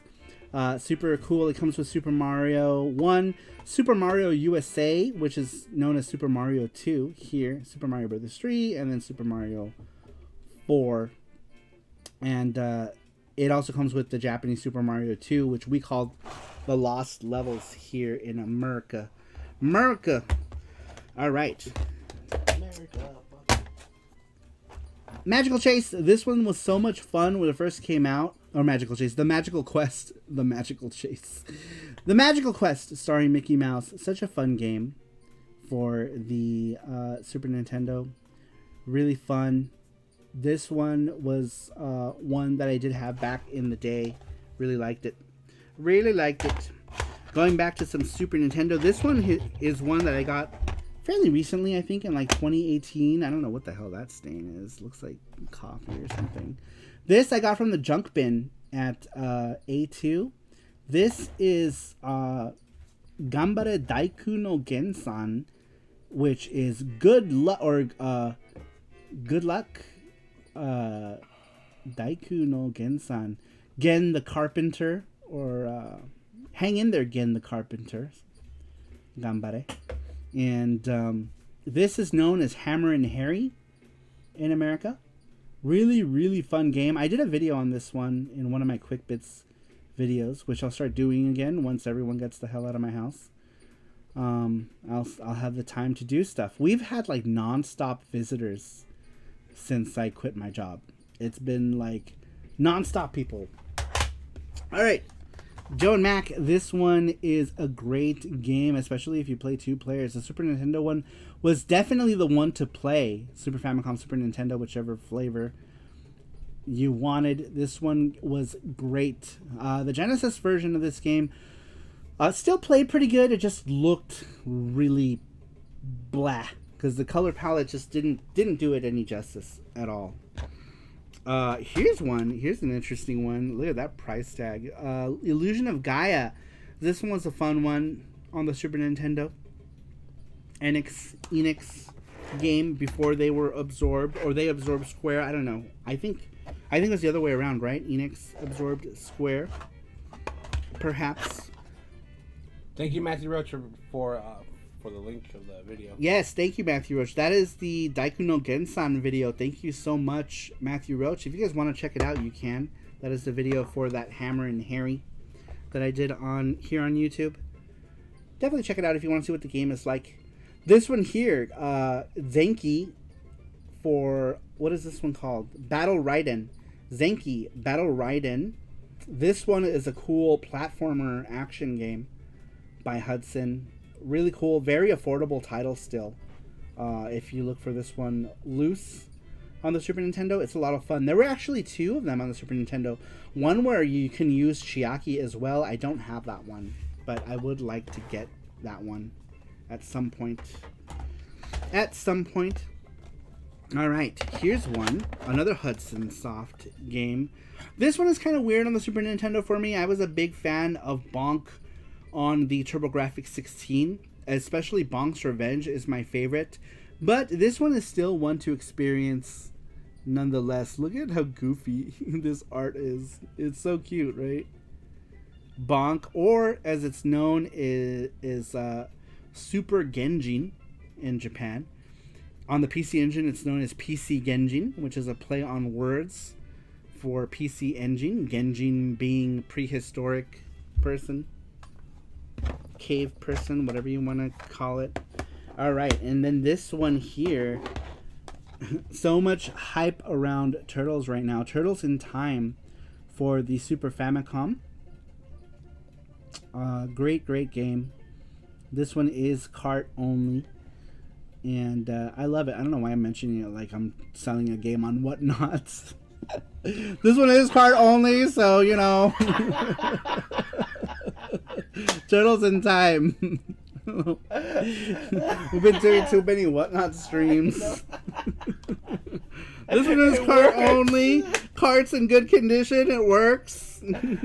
These games have been tested. Wrong stream. I know. My brain just like... But yeah, Turtles in Time. Alright, this next one. This one is a favorite of mine right here. I'll buy says Sasquatch. Lel slanging games, says Gizmo. This one here, this is Cho Makaimura, or Super Ghouls and Ghosts for the Super Famicom. This one is an amazing game. This is my favorite in the series, bar none. It's the best. I think it's the best one. In my opinion. Starting bid at $5. Starting bid at $5. But alright, stop. Ooh, yet another game Star was selling. Oh wait, never mind. So yeah, for those of you who don't know, we sell on Whatnot every Thursday. A lot of you guys are here, go to or Whatnot. I really appreciate you guys stopping by. Even if you don't buy anything, stop in, say hi. It just makes it livelier. The more of you that are in there, the better. Because you never know. You might... You win. You might win. You might... Oh, damn it. You might win. You win, guys. Win you. You like it better than the Genesis one? Yes. This is my favorite one. My favorite one. Music. I like it better than the PC Engine one, which I think is better than the Genesis one. This one's just, it's also really fair. I believe this is like the most fair version of this game also. But the music in this game is amazing. The graphics, the sound, everything about this one is just so good. And I did have, this one was a launch game. I remember the first time I got this game, it was just so impactful to me. And I think that's what it is. I want to say it's my favorite because I probably invested the most time. I never got drink. Oh. I spent the most time on this one than any of the other Makaimura games, so I really find this one very near and dear to my heart. Oh yeah, Matthew Rivich. Because it was third party, even with the PC Engine. Wait, Mackenzie says, just curious, did Hudson Soft start supporting the Super Famicom after they broke with NEC? I can just imagine NEC wouldn't have been happy. No, they Hudson always was third party for everyone, all the time. They were always third party. They were always third party for everyone, and so they kept doing stuff. If you look at the Super Famicom, they supported the Super Famicom for a long time. We got all the Super Bombermans, a bunch of stuff. They just happened to be like the what did you say? Co-engineers, I guess, for the PC Engine, because they came up with the idea. They went to it with Nintendo. Nintendo shot them down. I don't remember if they went to Sega or not, but I know Nintendo shot them down for sure because they were like, oh, we can make a thing. And then they went to NEC and then NEC and then partnered up. So it was always a partnership. So pretty much anything that came out for the PC Engine, that was Hudson Soft could be considered first party, as well as anything by NEC Avenue. So anything Hudson or NEC Avenue, I would consider first party on the PC Engine. But yeah, let's see here. Sorry, I'm just curious. Did Hudson Soft stop support? Oh, I'm sorry, I already read that. Saru will be auctioning off FX Unit Yuki Genesis card. Oh, that's right. By the way, you guys, I'm gonna be auctioning off my copy. This is our only our only Genesis copy of FX Unit Yuki. We're gonna auction this off. We're just gonna start it at $1, and it's gonna go whatever it goes for. And I will also include this hand-drawn Yuki art that I drew with pen only at a convention on some random piece of paper from 2018. This was the year that we released FX Unit Yuki, so I'll include this artwork with it as well. And we're just gonna start it at $1, and we get what we get for it for FX Unit Yuki. Let me put this in there actually. Water graded. That's cool, Saru. Will auction be on eBay? These arcade games. No, on Whatnot. It'll be on Whatnot. It'll be on Whatnot. Let me straighten this out. There we go. There we go. But yeah, we'll put that on Whatnot, and we'll just start it at $1. $1. $1 gives anyone a chance who's wanted it to get it. I don't imagine it'll be like a huge bidding war. It's not like a lot of people know what FX Unit Yuki is, so maybe somebody will have a chance to snag it for a good price. But yeah, we're gonna auction it off for $1. Well, starting at $1, not for $1, because that would be pointless. But yeah, we're gonna start it at $1, and we'll see. Maybe we'll get a few bids. Hopefully, we get enough to just cover the cost of the cart, right? Because usually those cost us about $36 or whatever. Oh, we got a new subscriber. Oh my god, that hasn't happened in a while. Baby Carlitos just subscribed. I like that. That's cool. Yeah, that's really cool. Thank you for the subscription, Baby Carlos. Was it Carlos? Baby Carlitos. Welcome, and thanks for the sub. Welcome. I forgot to mention Battle Zeke Den on my list. Fun brawler with great graphics. Yeah, that one's a cool one with artwork. I forget the artist's name, but he also did like artwork for what was it, Dokusei and Graduation and Graduation Neo Generation. Same artist, I believe.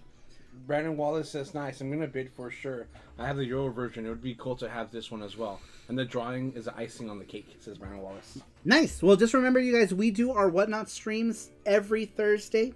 I don't know if you can link my Whatnot on here. I think you can, right? But we do it every Thursday at 7 p.m. And we're always on time with that one.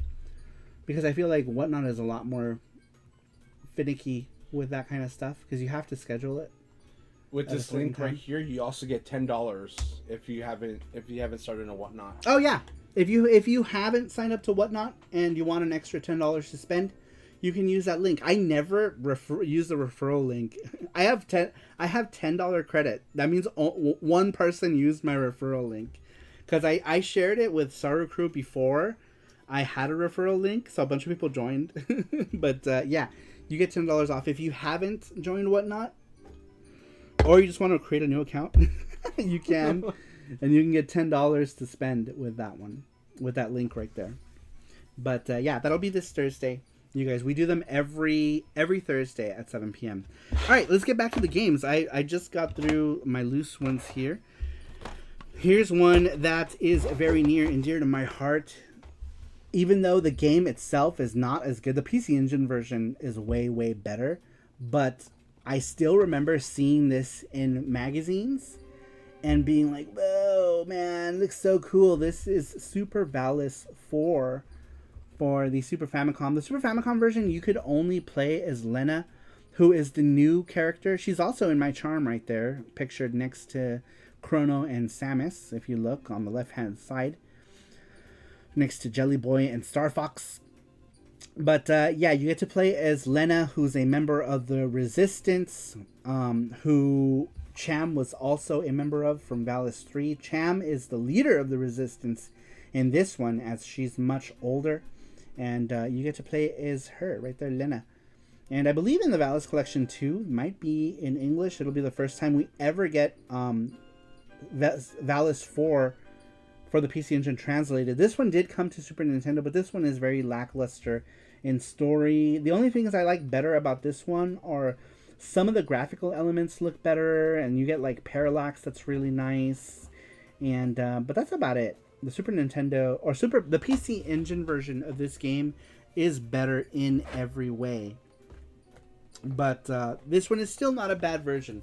If you don't have a PC Engine and you want a fun little quirky action game with plenty of jank, because Wolf Team, Riot, Japan Telenet, their action games were very full of jank, right? It's just one of those things that came with the territory when you bought a game from Nippon Telenet or what have you. Japanese cover arts are always better than the American cover arts. Yeah, I remember the Super Nintendo one was not good. All of the TurboGrafx CD versions were disgusting. They were gross. Just get Genesis card to pass $600 on eBay price. Oh my gosh, I know. Isn't it crazy that somebody on eBay was selling, and that one sold. It sold. I think if you go look at like sold listings of FX no Yuki for Genesis, one of them sold for like $600. I'm like, what the hell? Yeah, don't pay crazy prices on eBay for it. There's one right now. There's a European version up right now for $462. And then someone else is selling, which I believe is a pirated copy. Repro. Yeah, repro. For €19.99. Yeah, that is definitely China version. But this version, someone sold this one for some crazy amount. But I think they're pirating. People are. Oh, Mark donated $20. Says Ulu. Thank you, Mark. So the good thing about ours is different label, is that you're not going to see that pirated, because we're the only ones who have these labels for this one. So if you see the other PAL label version, be very suspect. Be very suspect of it, because it likely came from... This one's coming from Italy. Yeah, I trust that even less. Graphics game. Yeah, look at the label. Look at that label. Dude, that label looks so gross. But yeah, we're going to do this one on our whatnot for $1. For $1, you guys. $1. Mark Dell's here. He says, oh well. Mark Dell. Time to start selling one signed copy on eBay for $700. I know a lot of you have signed Genesis copies in the SaruPro. Time to sell. Make max profits. Damn, look at all those labels. Yeah, that looks like caca. Look. The fuck? Yeah. What is going on with that manual? I don't know. That is weird. That's not even like that's not the manual at all. Wait, Wolf Team is the Namco Tales studio? What? What are we talking about? No, it's not. It is not. Wolf Team is Nippon Telenet, Riot, that company. And now Edia Corporation owns all of the IPs for the Ballas stuff. So the new collection is coming from Edia, yada yada, etc. Alright, next one on the list here in my collection is Rockman 7 for the Super Famicom. This one is also a very fun game. This one introduces forte or bass and treble, or whatever the hell his Japanese name was. I don't remember what it was. What was his Japanese name? JT, are you still here? Do you remember? I forget. I don't remember. And look at Rush. He's so cute. Oh my god, he's so cute. Best thing about Mega Man 3 was the introduction of Rush. I loved it. Sorry, you should definitely put the game on eBay for $1,000. Buy it now and say you're the author of the game. It'd probably sell, but spit on it and be like, yeah, "There's my DNA on it." Now it's worth millions. But yeah, I just kind of want to like give people in the SaruPro maybe an opportunity, and it'll probably be just SaruPro that are mostly interested in it anyway, because I can't imagine like some like randos coming in and being like, oh my gosh, it's Genesis copy of me, okay. So I'm gonna guess that it's not gonna go for crazy amounts, which is good because I really wouldn't. That's why I'm starting it at $1. Lick it and include a picture of you licking it as proof. Transfer says you need to go full Nintendo on these pirators. Right? Yeah, I can't afford to take any legal action on them, but that's okay because sometimes, like in some cases, piracy brought people to us too. Because some people pirated it and then like came. Like I think I don't forget whose story that was originally. They pirated it and then they came and they was like, oh okay, hello. Hello, pirates! Mark Dell says, lick it and include a picture of you licking it as proof. Or if I could somehow embed one of Mark's gifs of me licking stuff. Mark Dell says, I'd love a copy of Genesis copy. I think $7 is a little more than I'd go for. Oh, Mark Dell, we're going to auction off our game for $1. Oh, we got a subscriber, Gibber Woods. Welcome, Gibber Woods. Welcome. Welcome. Mark, yeah, where is it? What did I do with it? That's what we were saying. Yeah, we're gonna start. It's right there, but you put it upside down. Oh, I can't see it. There we go. Yeah, we're gonna do this on Whatnot for $1. $1. So, I imagine we will get some bids on it. But as long as we get, 36 to $40 to cover, I would say maybe like hopefully we get 40 plus for it to cover the cost of materials and shipping and yada yada yada. That would be good. Yes? Mm-hmm. Yes. Okay. Sashka says, put it on the hipster site like Reddit for max profits. Alright, moving on with the list of games. This one here is, maybe I should put it right side up. Oh, wait. What does that say? Jikyo Oshaberi Proteus. The Talking Proteus, which is, there's so much audio in this one. So much audio happening. So much commentary and stuff. And it's a 24 meg cartridge. And it has battery backup. Amazing. But yeah, super, super awesome stuff. Pilloy, welcome. He says, hey, Poppy, how you doing? Welcome. Welcome. How you doing? How you doing, sir? Tell me about you. Tell me about your life. Tell me what's going on in the life of Pilloy. And if I'm butchering your name, I apologize. I never actually asked how you say it. But all right, here's another one that I have. I still have my original SNES cart of this. This one I bought, this boxed Super Famicom version I got at MGC, I don't know, 2017 or something, because it was like $15 or something boxed, so I bought it.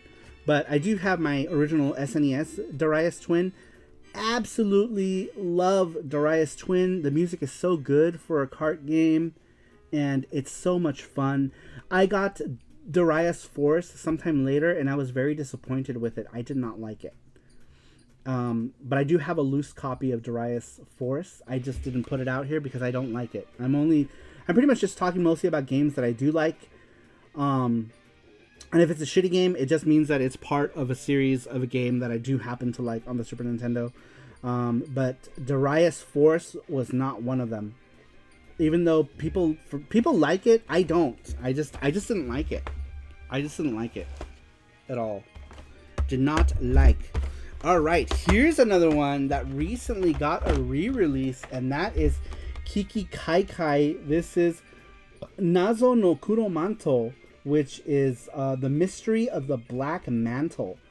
This one just got a re-release for the Nintendo Switch. I did buy the Kiki Kai Kai. I think the Switch one was called Nazo Kuro Manto Kai, I want to say. And released here is Pocky and Rocky Reshrined for the whatchamacallit, Nintendo Switch. This, you know what's so funny? I got my copy of this one as a trade. No manual, but I got it. Somebody traded me a copy of FX Yuki for this at PRGE. I walked up to one of the people who was selling stuff, and I was wearing my Yuki shirt because we had our booth there at PRGE, and he's like, "Oh, FX Unit Yuki, I know that game. I was gonna buy it on Super Famicom." He's like, "Do you have copies here?" And I said, "Yes." And he's like, "All right, I'll be back. I'm gonna go buy a copy." And I was like, "Oh, we can work out a trade." And he's like, "Sure. What do you see that you want?" And he had this on his table, and I was like, "Would that be too much?" And he's like, "Nope." And he gave me this for a PC Engine copy of FX Unit Yuki, and I was so stoked. I was so happy. One, because he wanted FX Unit Yuki. Two, because I got this in a trade for a copy of FX Unit Yuki. I was so stoked for that. Super happy. I'll never forget. And that was also the year we met Jimmy Hoppa. Oh yeah. We met Jimmy Hoppa at that PRGE. He was with me at that time. Actually, we were doing the rounds. He was with us. He was with us at that time. That was the first time we met up with him. Let's see here. Noise the culo manco so naughty. Manco. Manco. Pocky. I would like to play that on the Switch, says Brand City. It's so good. It's really good. We recently streamed it on the Twitch. Very, very cool game. All right. Here is another one we talked about earlier. This is... what is this called? Tatakae Genshi Jin Ruki no Boken. This is Fight Caveman Person Part 2 Rookie's Adventure. So this in Japan is technically released as Joe and Mac 2. But in America they didn't call this Joe and Mac 2, they called this Congo's Caper. I don't remember who was like, somebody on stream was like really upset because I kept calling this Joe and Mac 2. Because in Japan it was released as Joe and Mac 2. And they're like, Joe and Mac 2. But actually Joe and Mac 2, that we know is actually Joe and Mac 3, or Tatakae Genshi Jin 3 in this series. But in Japan this is known as the direct sequel of Joe and Mac. Love Jimmy Hoppa's channel. I know, he's so good. So good. That is an amazing trade. Yeah, dude, I thought it was an excellent trade. I was super stoked. My head exploded. I would like to play... Okay. Alright, don't forget, people, we still have a charm giveaway to do. We did our Gachapon Ball giveaway. We still have another charm. So make sure you are here. Unless you're a SaruPro Elite, then you can dip out. And if you win, you'll still get it. But if you're not, you got to be here. You gotta be here for that. Alright, next one. Speaking of Jimmy Hoppa, he recently did a whole video series, and the best on YouTube, I would say, coverage of this series, Tengai Makyo. This is Tengai Makyo 0, which is more of an offshoot of the Tengai Makyo series. But this one is also good. This one got an English patch as well. If you have a Polymega, you can play this in English on the Polymega now. I think they recently just did a whatchamacallit, a patch for the Polymega that lets you play the English patch on the Polymega if you have the game. And otherwise, if you have, I think, EverDrive or what have you, you can get it. You can play it in English that way.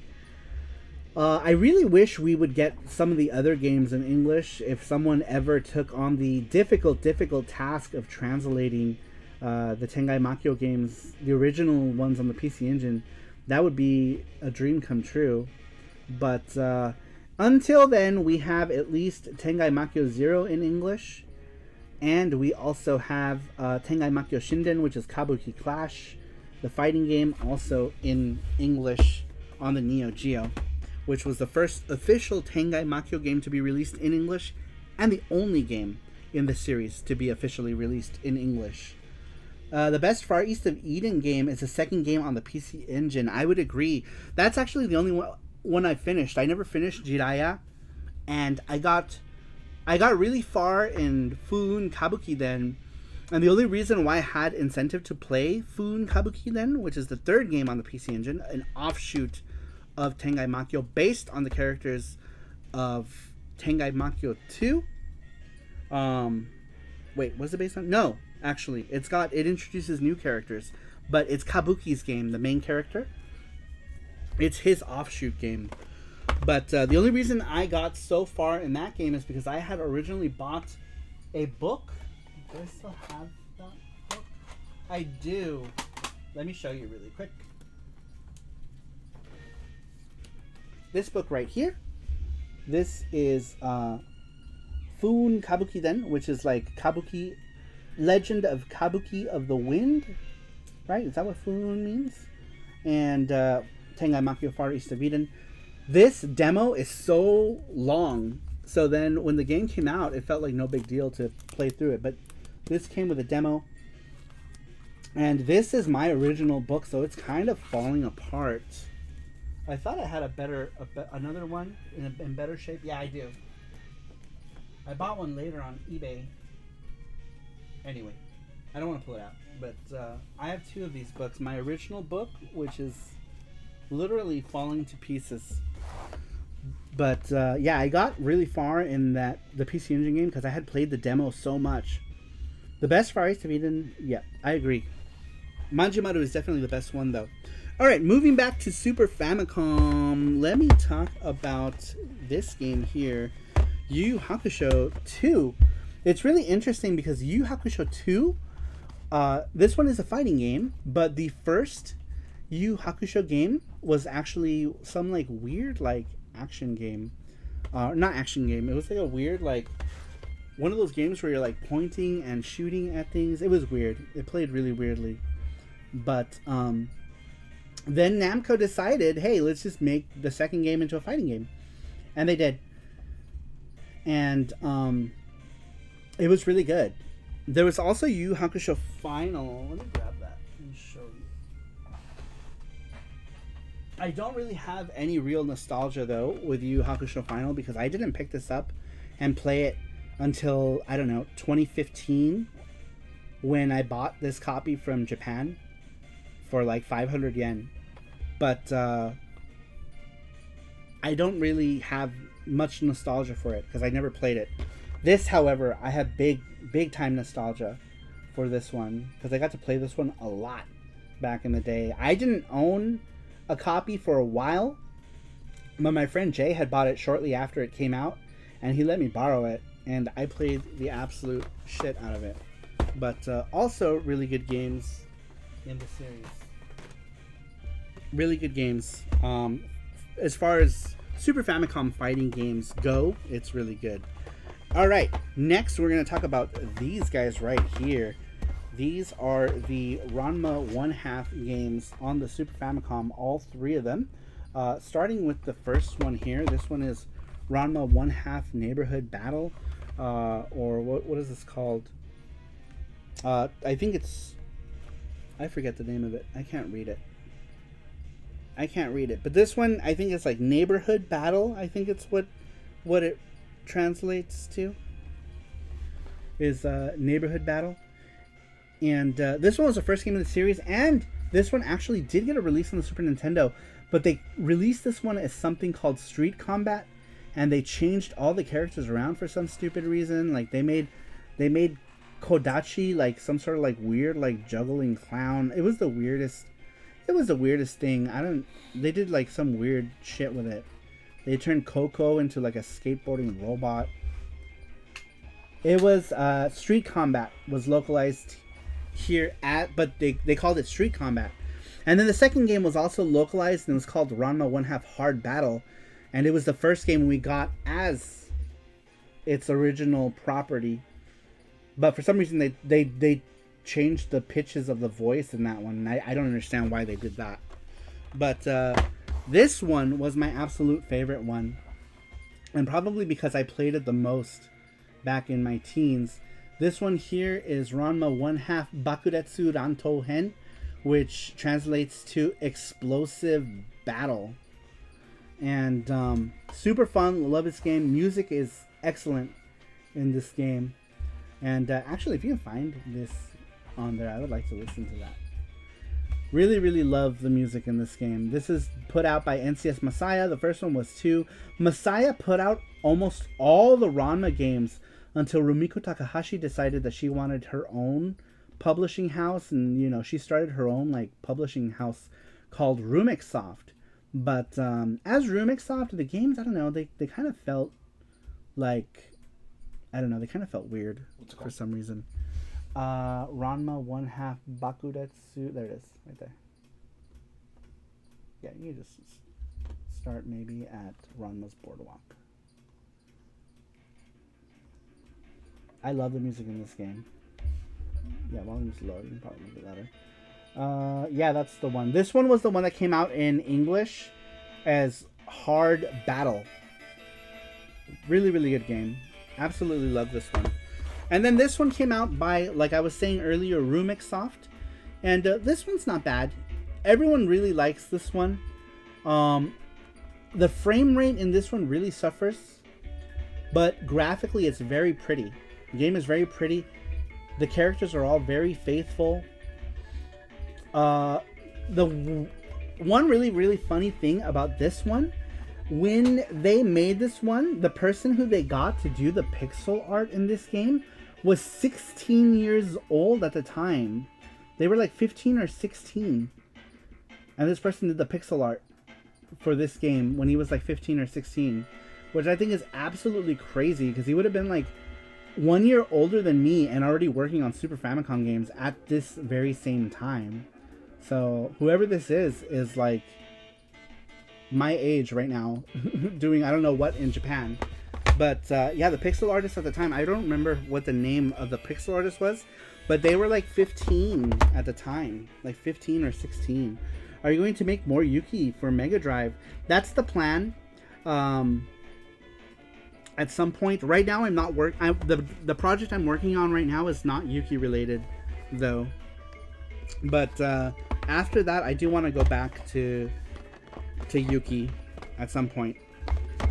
But yeah, those are the 3 Ranma games on here on the Super Famicom. These are all fighting games. They're all pretty good.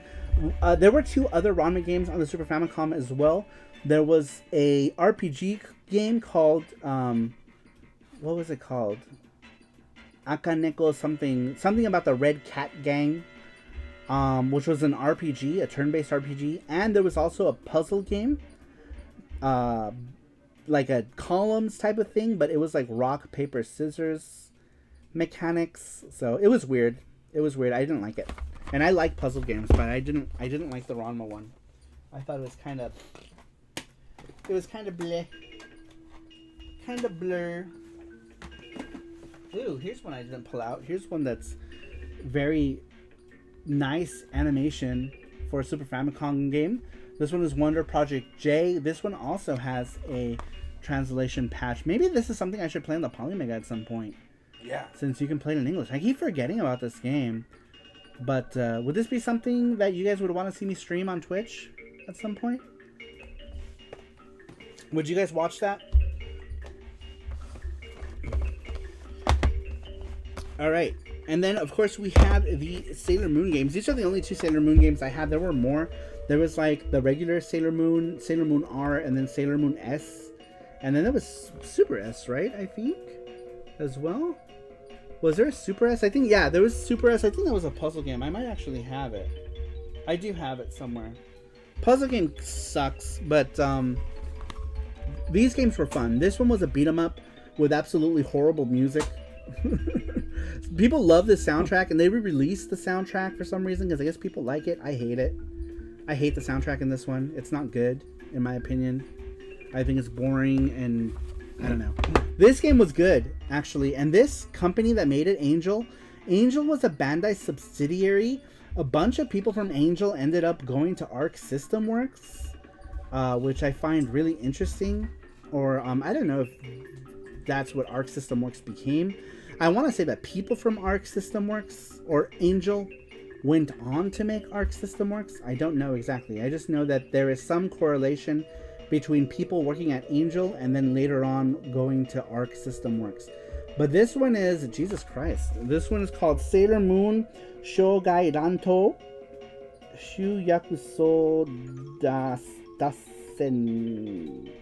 No idea what that means, but it's a long-ass title. This is a fighting game.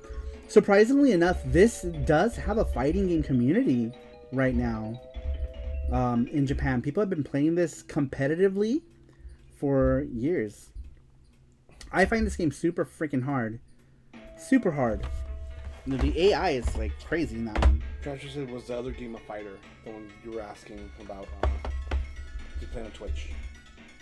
No, it's not. It's like a adventure game. This one, Wonder Project J, it's like an adventure game, exploration and stuff. Yeah, it's a, what do they categorize this? Communication adventure. Yeah, this one's an adventure game. Adventure game. Transfer earlier said that his Pocky and Rocky got delayed on Amazon. Oh I no! wasn't sure when. The Reshrined?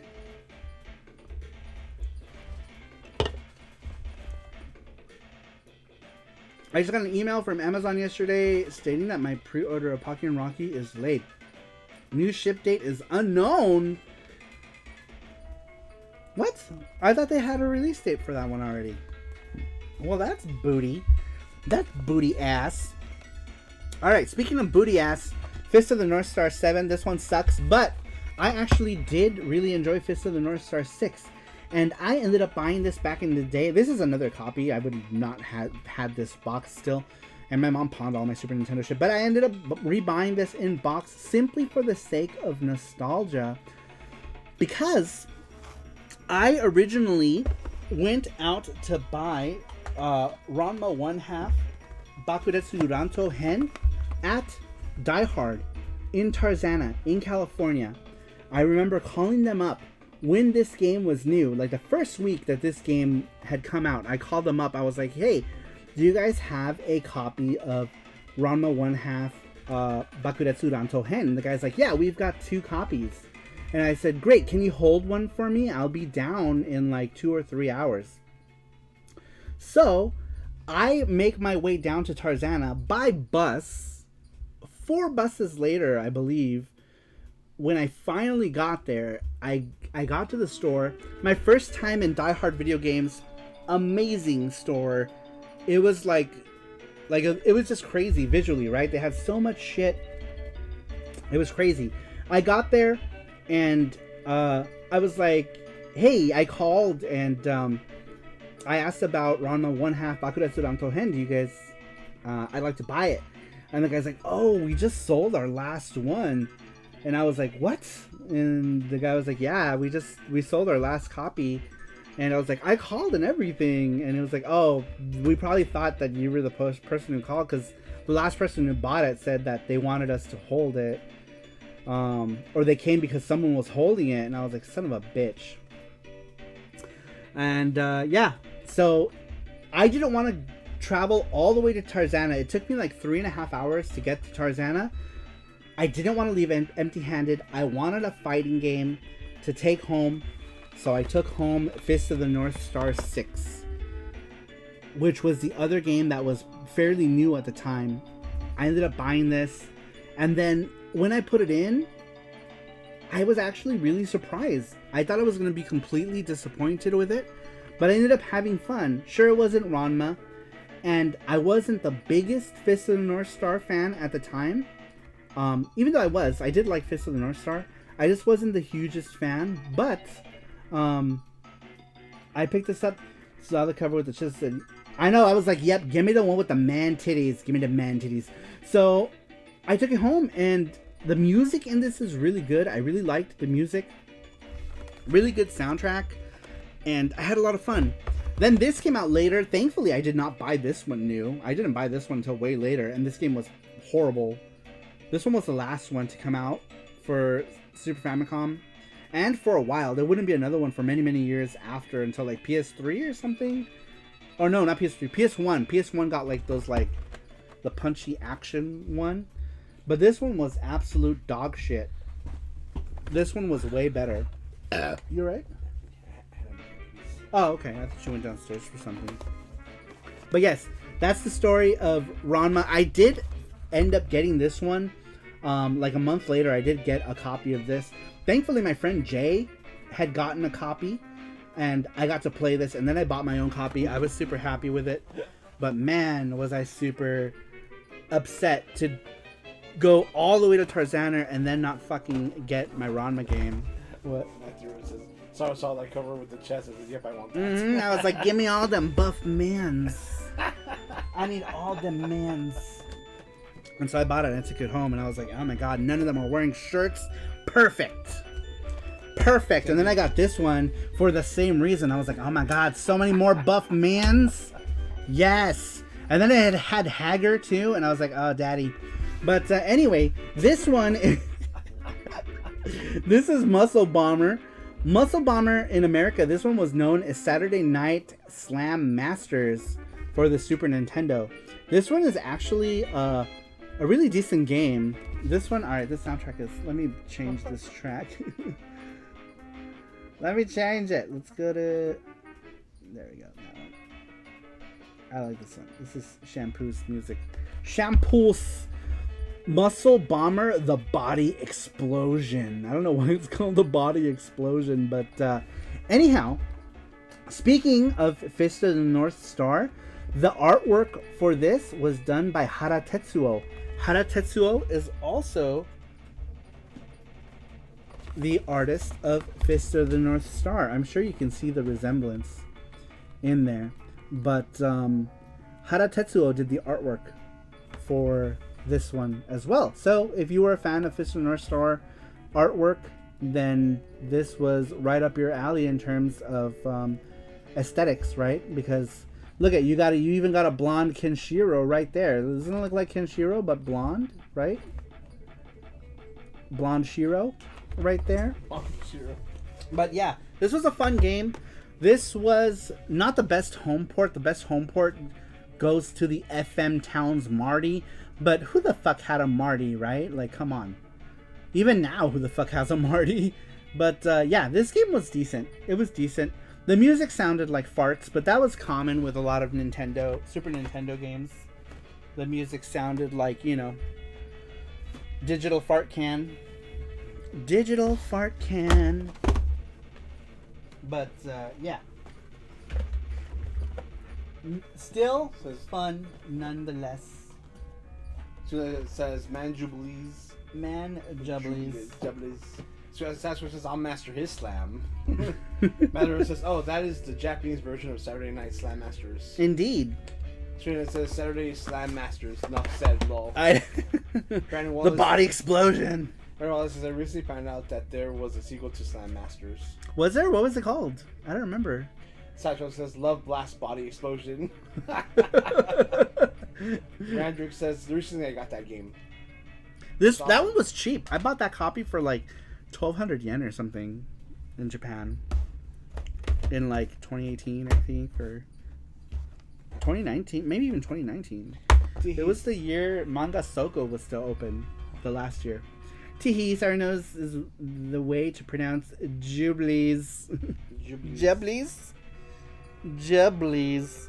Alright, next one is East 4 Mask of the Sun. Not exactly my favorite version of East 4, but whatever, it's a thing. I had to get it because it was boxed. I don't have any copies of East 5 for the Super Famicom. It's the only one I'm missing on console, which makes me sad. Because it's like $100 now. And I can't afford it. I gotta show my jubblies in order to get, I don't know, 50 cents towards my copy of East 5. It was called Ring of Destruction Slam Masters 2. It never had a home port, but it's on the Mister. Interesting. It'll be one to try one of these days. I will try it with my mouth. But anyhow, yeah, that was East 4 Mask of the Sun. I'm a much bigger fan of East 4 The Dawn of East, which is not even canon anymore, but you know, whatever. It is what it is.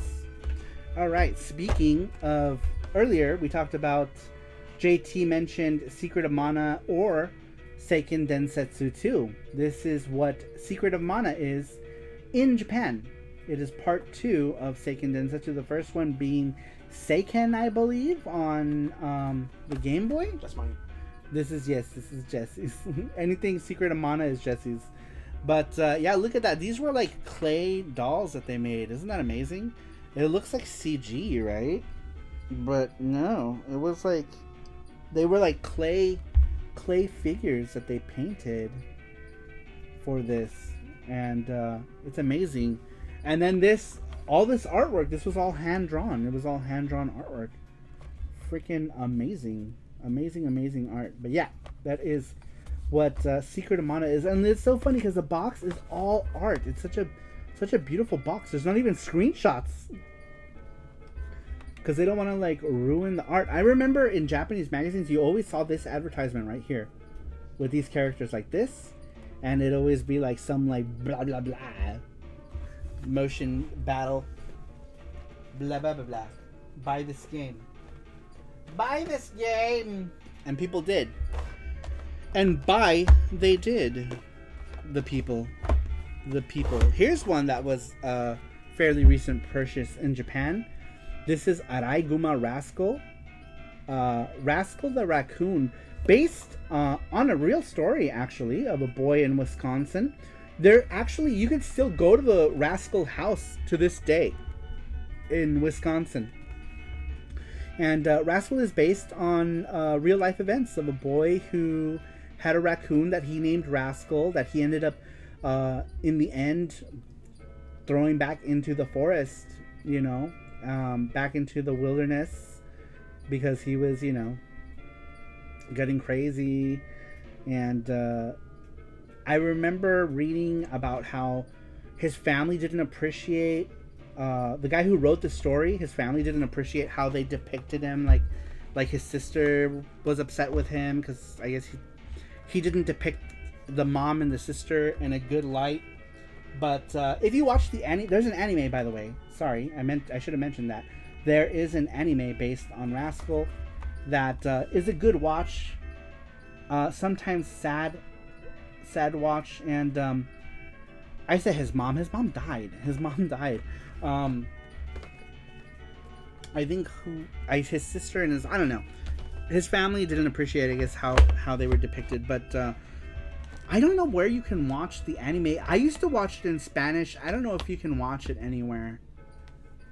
But I don't know. I should check.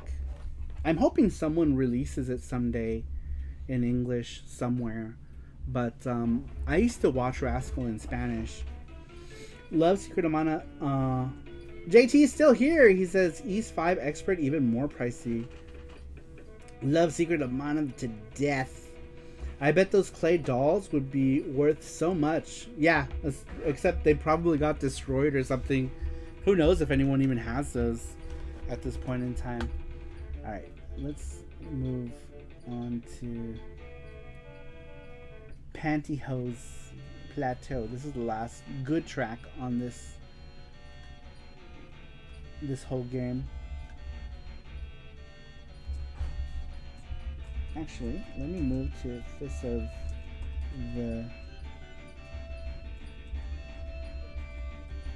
of the North. That's interesting, though. I didn't know there was going back to Slam Masters, a Slam Masters sequel. All right, more Super Famicom games in box. This one here is Battle Tycoon. This is the Super Famicom version of focus, please. My face isn't it? Focus. Let me cover my face. Or is it because it's reflective, maybe? Yep. There it goes. All right, this is Battle Tycoon on the Super Famicom. This is based on Flash Hiders. The tournament in Flash Hiders is called Battle Tycoon. So I guess when they released this one, they just called it Battle Tycoon. But in the original Flash Hiders game on the PC Engine, Battle Tycoon was the name of the tournament in this series. And I don't know if they got the same designer to do this one. They look kind of different in this one a little bit. But really good game. Very action-packed fighting game with some really fast super moves. Which was super cool for its time. In terms of like gameplay ability, they played really quick. It was really cool game. All right, next one. This one is another one that was mentioned earlier. This is Cybernator in America, or Assault Suits Valken, the original name. Then there was Assault Suits Lanos. Then there was Assault Suits Valken 2, which wasn't even an action game. That one came out for PS1, and it was a strategy game, a military strategy game. And then there was an Assault Suit Lanos 2, which came out for the Saturn, which was awesome. And then there was an Assault Suits Lanos. Assault Suit Lanos. The first Assault Suit Lanos came out on the Genesis. We got that in America as Target Earth, I want to say it was called in America. Super hard and super censored too. They censored both Target Earth and Assault Suits Valken here, because there's like lots of scenes where like people die. There's one part where like one of the people gets smushed by a robot. They took that out of the US one. But Target Earth was the US Genesis release, released by like Playmates, the toy company or something. And I think it was Playmates. I don't remember. No, it was DreamWorks. DreamWorks released it for the Genesis. I don't know if it was the same DreamWorks as the movie company. But yeah, I believe the publisher name was DreamWorks for Genesis. Later on, Assault Suits Lanos got re-released on the PlayStation 4, and it did not do well, and copies sold for like $15 a pop, and I bought one for $15 brand new, and now they're going for over $100. So if you didn't buy it for $15, you missed out. It's over $100 now. or more. But yeah, really good series. Cybernator, Target Earth, whatever you want to call it, Assault Suits, Lanos, Valken, all that jazz. Here's one that is a super fun shmup, cute 'em up on the Super Famicom. This is Poppin' Twinbee. Very affordable Twinbee game. I find all of the Twinbee games are affordable though, except the PSP collection. The PSP collection is definitely expensive, but other than that, I find all the Twinbee games are very affordable. This one was the introduction of a bunch of characters, like this girl and her dad, whose names I can't remember, but it introduced those characters. They would later come back in the Twinbee puzzle game, which was a lot of fun. Definitely a fun game in the series. Very affordable Super Famicom game. Alright, let's talk about the rarest game in my collection. This is Hyper Iria. Super rare game. I'm not exactly very fond of it, but now it's like crazy rare apparently. Not like Poppin' Magical Poppin' rare, but pretty rare. Jin-chan, what's up? Welcome! But yeah, it's pretty rare. Pretty rare game. Pretty rare on the Super Famicoms nowadays. Alright. A couple more games to talk about here, and then we're going to announce the winner of our weekly video game giveaway. But this next one here is Panel de Pan. We wouldn't get a version of this until later with Yoshi's... was it one Yoshi game that came out here? Or was Pokemon Battle Puzzle League? Pokemon Puzzle League might have been the first time we got this puzzle format in America, maybe. I don't remember. But... this is Panel de Pan, I believe the first one in this to use this one, and it had like magical girls, and I think you can buy this digitally on the Switch, but it later on came out as Pokemon Puzzle League. Oh, Tetris Attack, okay. So Jin-chan says this is Tetris Attack in America. Why they would even put the Tetris name on this is beyond me, but I don't know. Level 1 online, what's up, man? Welcome. He says, I recently learned about that Iria game. It plays a bit sluggish, but seems fun. Yeah, it's a little bit sluggish. I don't really like it a whole lot, but a lot of people do like it. And the game is like super rare now. But I'm not a huge fan of it, even though I love the anime. Anime is a lot of fun. But yeah, the game is kind of...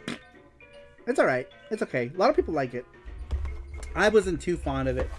All right, the last two that I'm going to talk about here, I'm just trying to wrap up as quickly as I can now because we're running out of time and we still have giveaways to announce. But this next one is Super VG, or Super Variable Geo.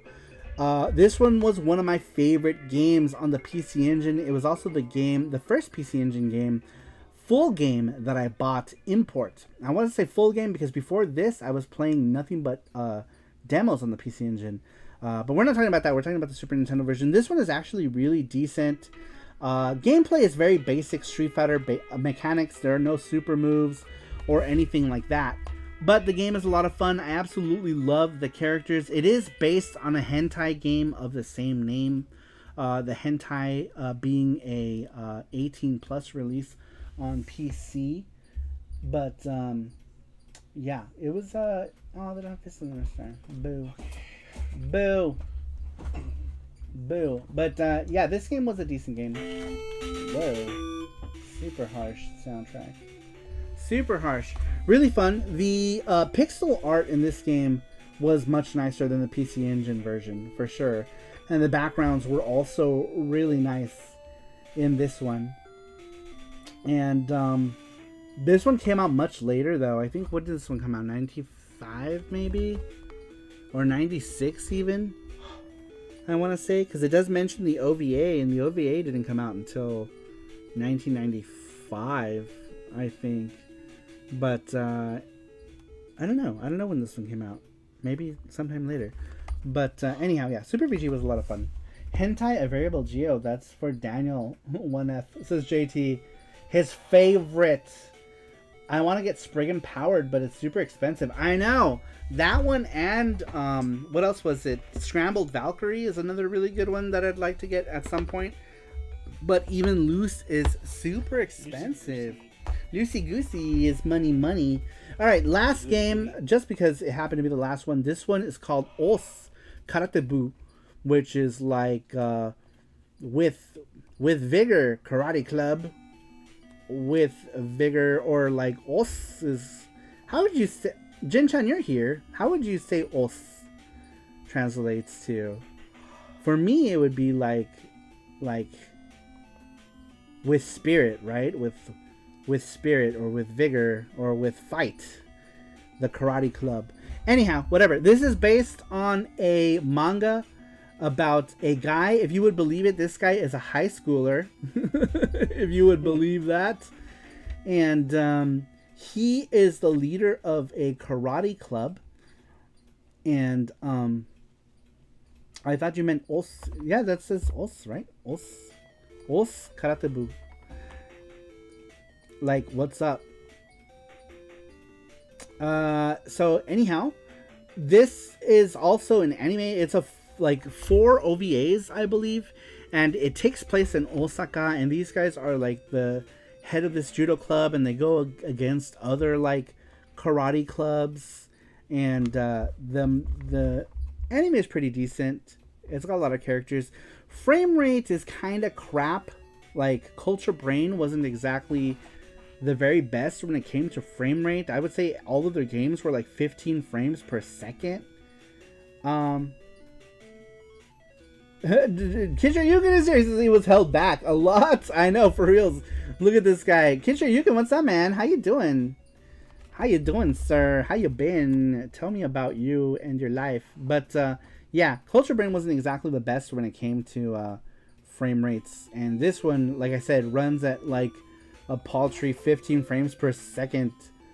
But the game is fun. I enjoy the game. The game is a lot of fun.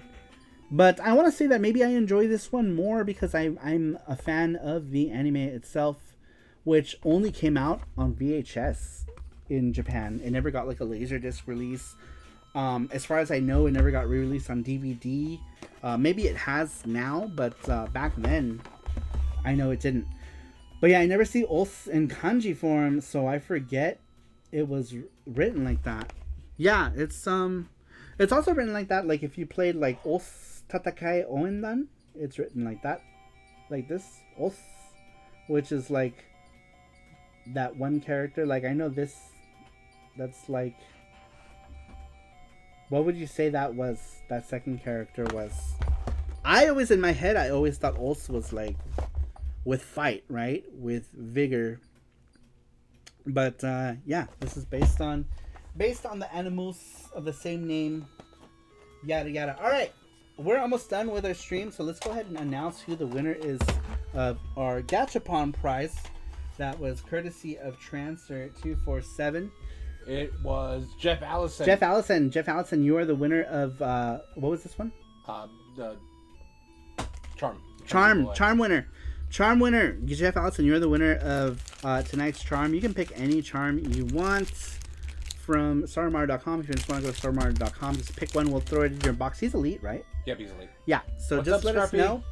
Oh, Scruffy looking RGB and Kid Shoryuken. Oh my gosh, it's an explosion of the Japan import YouTubers. We all need to do a donut eating contest. Yes. And Jim will have beer with his donut. But yeah. It is a gathering. It is a gathering of all of the import YouTubers. Thank you, Jeff. Japan import YouTubers. Touch tips. Unite. But yes, Jeff, go on to sarumar.com, pick a charm, and let us know, and we'll throw it in your box next week. All right, and then we still have to do the video game giveaway, right? Video game giveaway winner. The winner for the video game giveaway is a new person. Video game giveaway winner. If you are in North America, then you get to pick a video game from our website. If you're not in North America, then you get one of these flat things like a magnet or a sticker or something like that. The person is named Metal Mecha Pilot. Wow. Oh, that's Mad Matt. Mad Matt won. I think he's in the States for sure. Yep. Very cool. Yeah, Mad Matt. He has I think I want to say it's a Xenogears avatar. Remember, he'll come in and he'll be like, "Hey, Saru, talking about mechs." Oh, I see. yeah, I remember. That's Mad Matt. Okay, yeah, awesome. Very cool. Yeah, so he's a first time winner. I wonder if you. Oh, I bet you I know which one his answer was. Right here. I bet you his was. Oh, okay. My personal favorites on the SNES. I knew that was him because he said something about mecha animes and stuff. Very cool. Yeah, Mad Matt, you're the winner. Awesome. So cool. A donut eating contest, eh? Somehow I don't think I can beat you guys. Well, probably not Jesse. Jesse would probably win. I don't know. Scruffy is convinced he'd win at a donut eating contest though. So maybe Scruffy is one of those skinny people who can really pack it away. Which is funny because I'm one of those fat people and I can't really pack it away. I get full so quickly. I think with me it's that I have really bad eating habits. Like I'll eat right before bed and I drink lots of soda, but I can't really pack it away. Unless it's sushi. I feel like I can pack away sushi really good. And Korean barbecue. I feel like I'm really good at packing away Korean barbecue. But everything else, it's hard. I get full super fast. But yeah, maybe Scruffy is just one of those people who can really pack it away. Really pack it away. All right, cool. Pack it away now. Any updates on the PC port for FX Unit Yuki? I think it's super close to being done. We haven't seen Rover in a while, though. Never. Jesse says never. But yeah, I haven't seen Rover in a while, so I have no idea what's going on. Rover's disappeared. He does this disappearing thing. I've seen Scruffy and Helson Donuts. He might have a shot. We'll see. Yeah. I mean, Scruffy did challenge Jesse to it, so I'm assuming that Scruffy can put it away. I'm assuming so. But yeah, hopefully we can go to Japan. We were trying to go for October, but we'll see because tickets are super expensive. We might just have to wait till 2023, but we'll try for either October or November. Yeah. But if we do, Jim, you should come down to Osaka, mainly because I don't know that we'll be able to go to Tokyo. But but then we won't be able to see Scruffy. So maybe we'll have to wait. We'll have to wait till next year anyway. We'll have to wait till next year to see Jim and Scruffy. So that's probably not going to happen until 2023. We might make a trip this year, but I think we're only going to be in Kansai region. Because if we go this year, we're only going to be able to go for like a week. We're not going to be able to go for long. But in 2023, we're going for 2 weeks. What's that? For sure. I don't know. I heard that too. Well, your dad's downstairs. No, you're right. So he's doing something. But yeah, we'll definitely be in... We'll go to Japan for 2 weeks in 2023, 100%. Just carry your ass to Tokyo. Don't be a snob. It's because it's not even that. It's just the limited time. If we're only going for like a week, then it might be hard. It might be hard. Unless we go there for just a day and then come back, right? Like we'll go, we hang out with Jim, and then take our drunk asses back on the train. Because if we see Jim, drinking's gonna happen. It's inevitable.